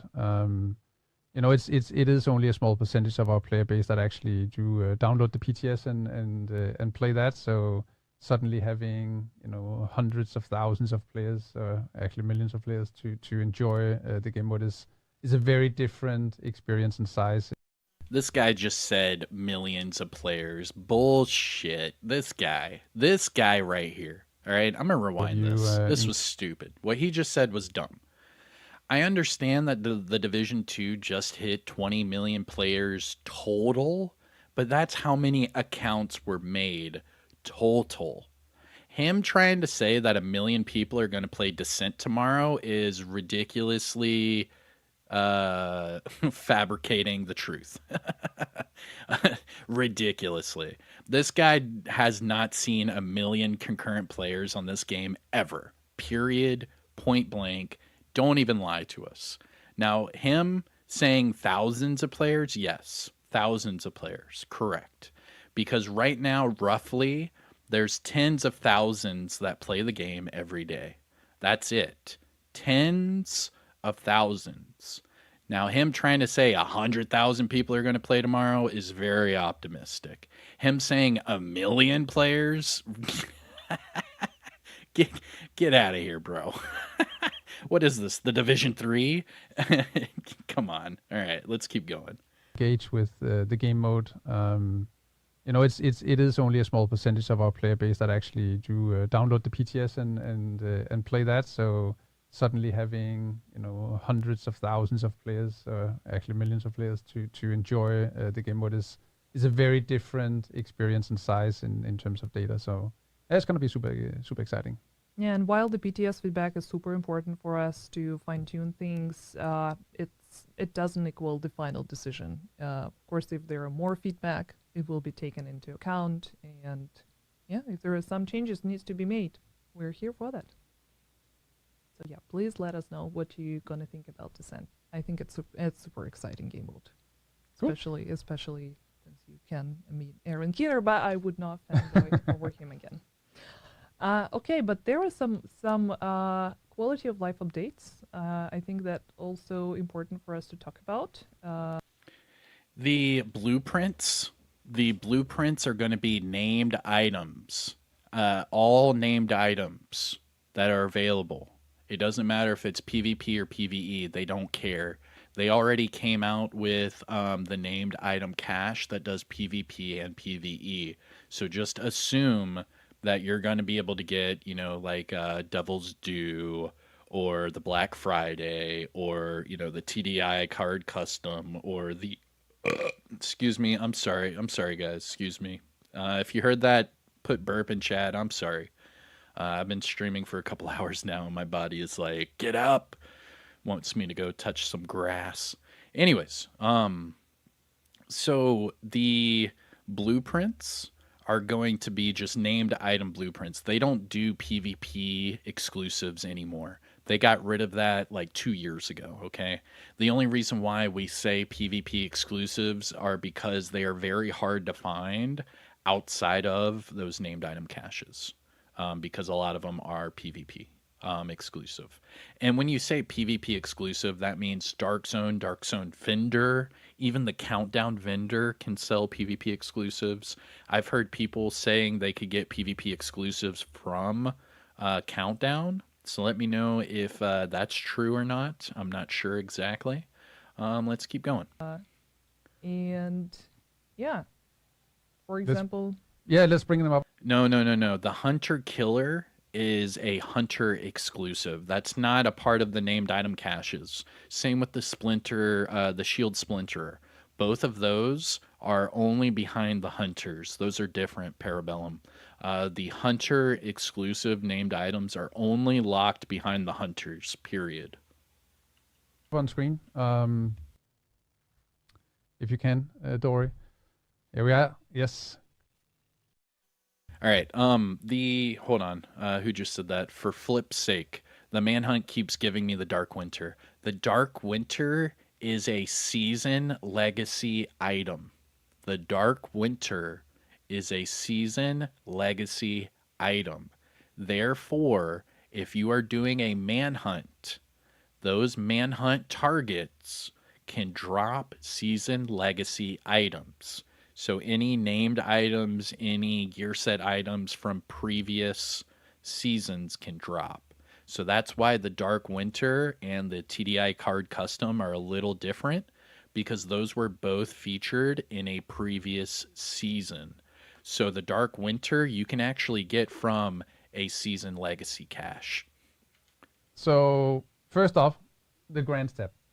I mean, we've been struggling with our grants. That's no secret. And we've designed a new way to grant any kind of compensation.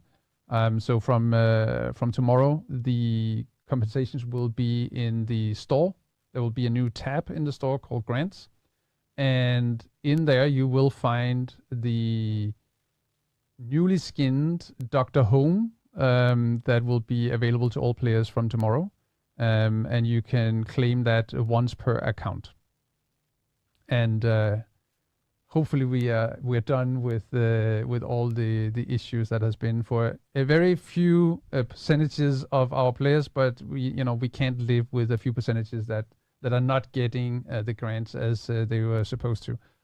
So that has been designed from the ground up, and we're super happy that we can finally give this long overdue grant to you guys.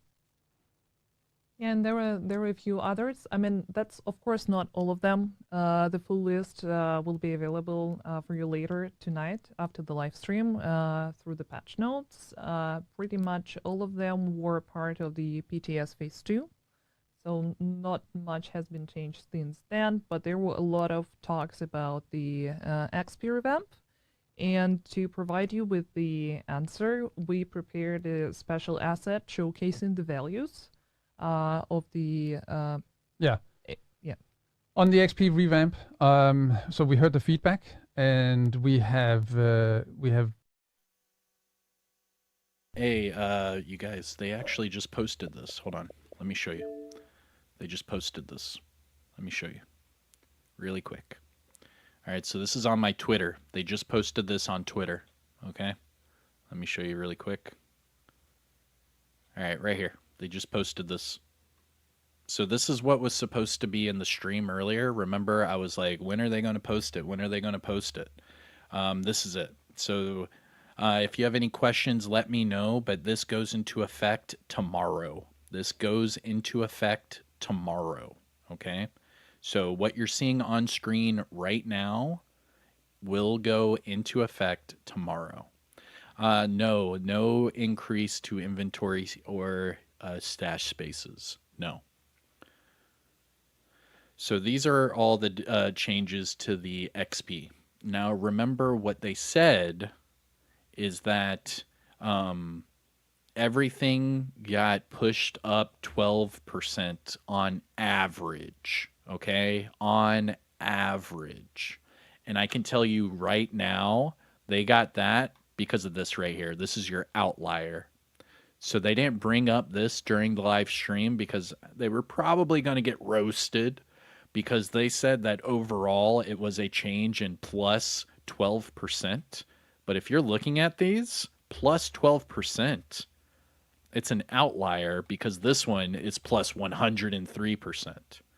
So maybe this is why it was not introduced into the live stream, because we did have a good live stream. However, they did not put this in there because this was the biggest thing that the community is like on the fence about. It's like, why are you completely revamping all XP?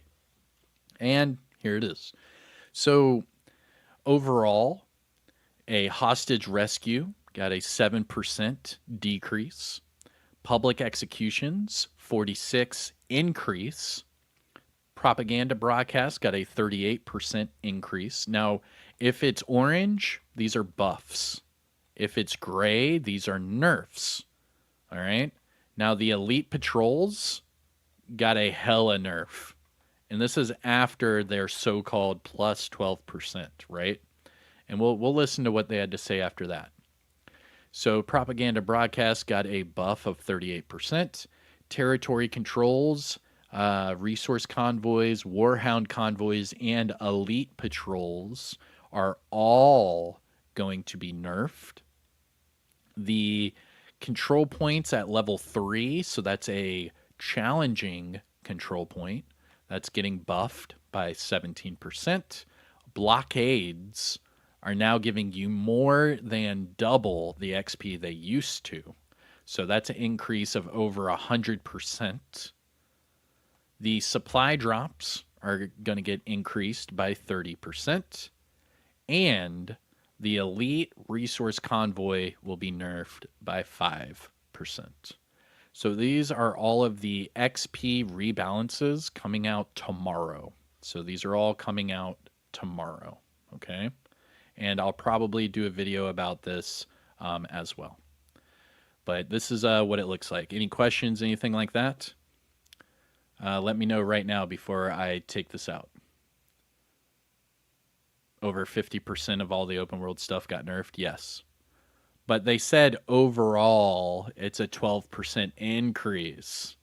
Overall, there's a 12% increase. And it's because one of them got increased by over 100%.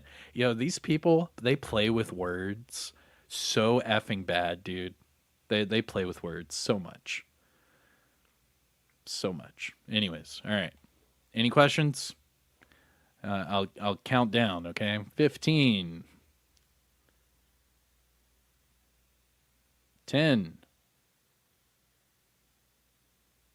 5, 3, 2, 1. No questions? No questions? All right, let's get out of here. Oh, jeez. All right. Buffed it across the board since PTS2.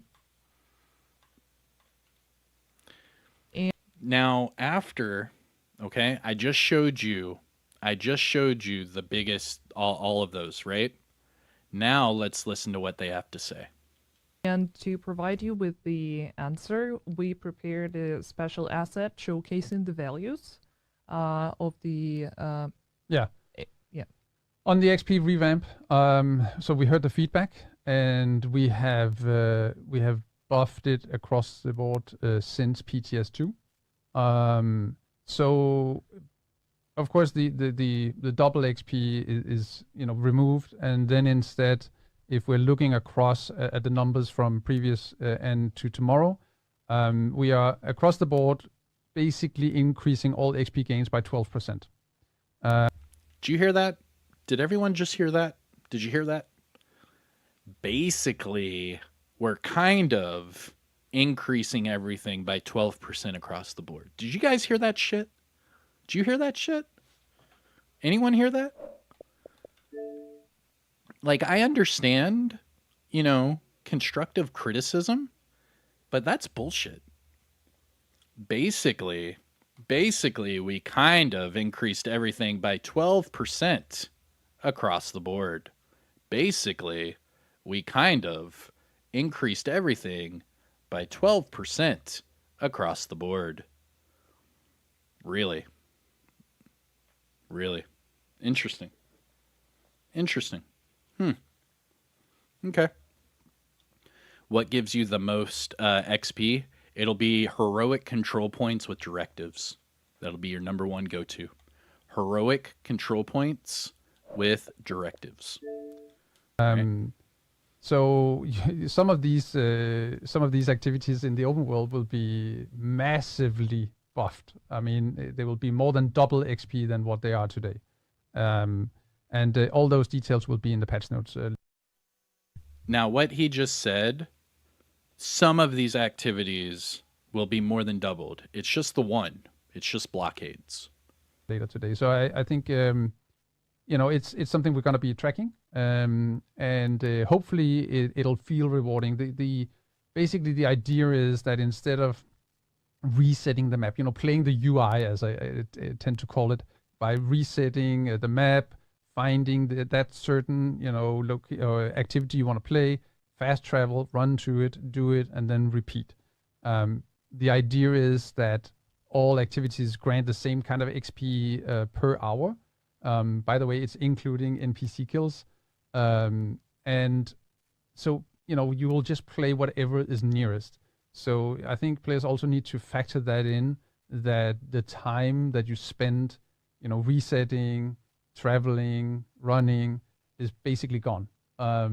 So you just run to the next one if you really want to do fast XP gains in open world. There's many other things you can do for XP, but just to make clear that we hope that it feels more satisfying and that you can actually enjoy a variety of events instead of just chasing those convoys. All right. So just so you know, blockades, I think it's only like one a week. Blockades reset every week. Yeah, it's pretty bad. Okay. Anything else I want to show? I mean, that's basically it. Let's see here. I think they might show the trailer again. And then I'm going to get out of here and go read the patch notes and make a video for you guys. Okay. So here is the roadmap. Okay. We'll talk about this just really quick again. Tomorrow starts Season 1. So Season 1 is giving us the Descent mode, and we are rebuilding the castle with the Manhunt. All right? Now in Season 2, we will get a new incursion, which they said is cleaners, and the castle is going to go under some sort of attack. All right? Season 3, after the castle attack, we're going to go back to New York City. Our season is then our seasonal manhunt will then be in New York City.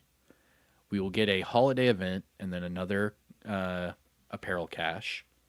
And then finally, Season 4 will give us the Brooklyn DLC, which was confirmed. It is Brooklyn. We are getting the Brooklyn DLC with a complete revamp of seasons. So with Season 4, which will be, probably, January, February of next year, we are getting a complete revamp of all seasons. Like, the seasons will be completely different from then on out. So a complete, revamp of seasons to Seasons 2.0, and then we'll get that new DLC. However, by the time Season 4 is out, we will already have Resurgence and Heartland, and we'll get the new Division 2 DLC, so I would assume a Division 3 announcement right around that time. Anything else? I think that's it. Let's do the trailer, and then we'll get out of here, okay? So let's do that. And then tomorrow we will be doing a live stream of everything brand new. So if you haven't already, subscribe to my channel. I will be doing a live stream tomorrow showing everything new in the Division 2. And let's watch the trailer and get out of here, shall we? We will be waiting for you tomorrow in Washington, D.C. Yep. Thank you. Thank you so much. See you. Bye.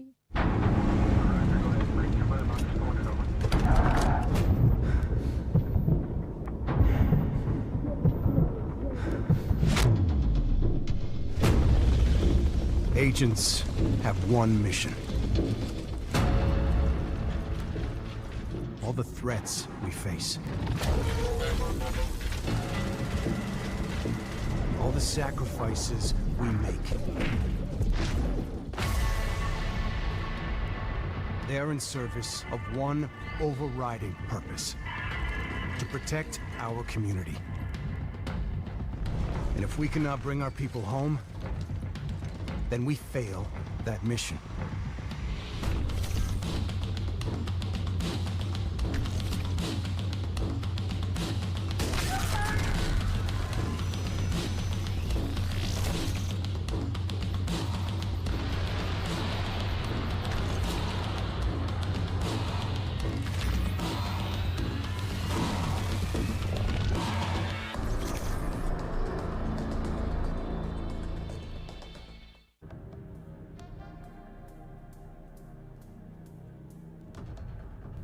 All right, everybody.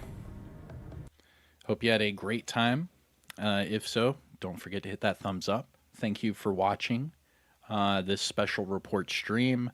We actually had over 11,100 people tune in to the stream, so thank you so much. This was an amazing stream. I will be shortly posting a patch notes video, and then later on tonight, we will talk about the XP revamps and what I actually think. But besides that, thank you all for tuning in. I am Kamikazevondoom, and I'll see you in the next one. Thank you all, and yeah, take care. I will be streaming tomorrow morning, so again, just prepare for that. And oh yeah, our poll. We did a poll in chat. So if you have not already, please vote in the poll. All right, I'm gonna actually leave the stream up for a couple, like another minute or so. If you haven't already, please vote in the poll that I put in chat.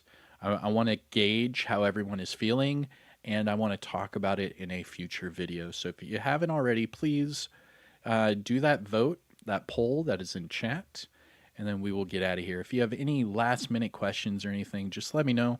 I hope you enjoyed. I hope I helped you in some way today. And yeah, looking forward to tomorrow. Tomorrow's going to be pretty big. But if you haven't already, please vote in the poll that I have in chat, please. That's all I ask, and then we'll get out of here. But I want to gauge how everyone was feeling, and then we will, move on. Group builds? Yes, Nick, just look up Kamikazevondoom support builds. I have a lot of group builds. And all of my builds are actually good for solo and group play, so you could really just tailor-make any of my builds. A game grinder. It's all good. You can rewind the stream and watch it all from the beginning. No love for the DZ. Nope, not this time. No love for the DZ. I'm sorry. All right. I think that's everybody. Anything left for me? All right. Well, with that said and done, I hope you all enjoyed. And yeah. We'll see you tomorrow. We're going to have a big live stream again tomorrow morning, so make sure you have those notifications on. But with that said and done, I'm Kamikazevondoom. See you in the next one. Peace out.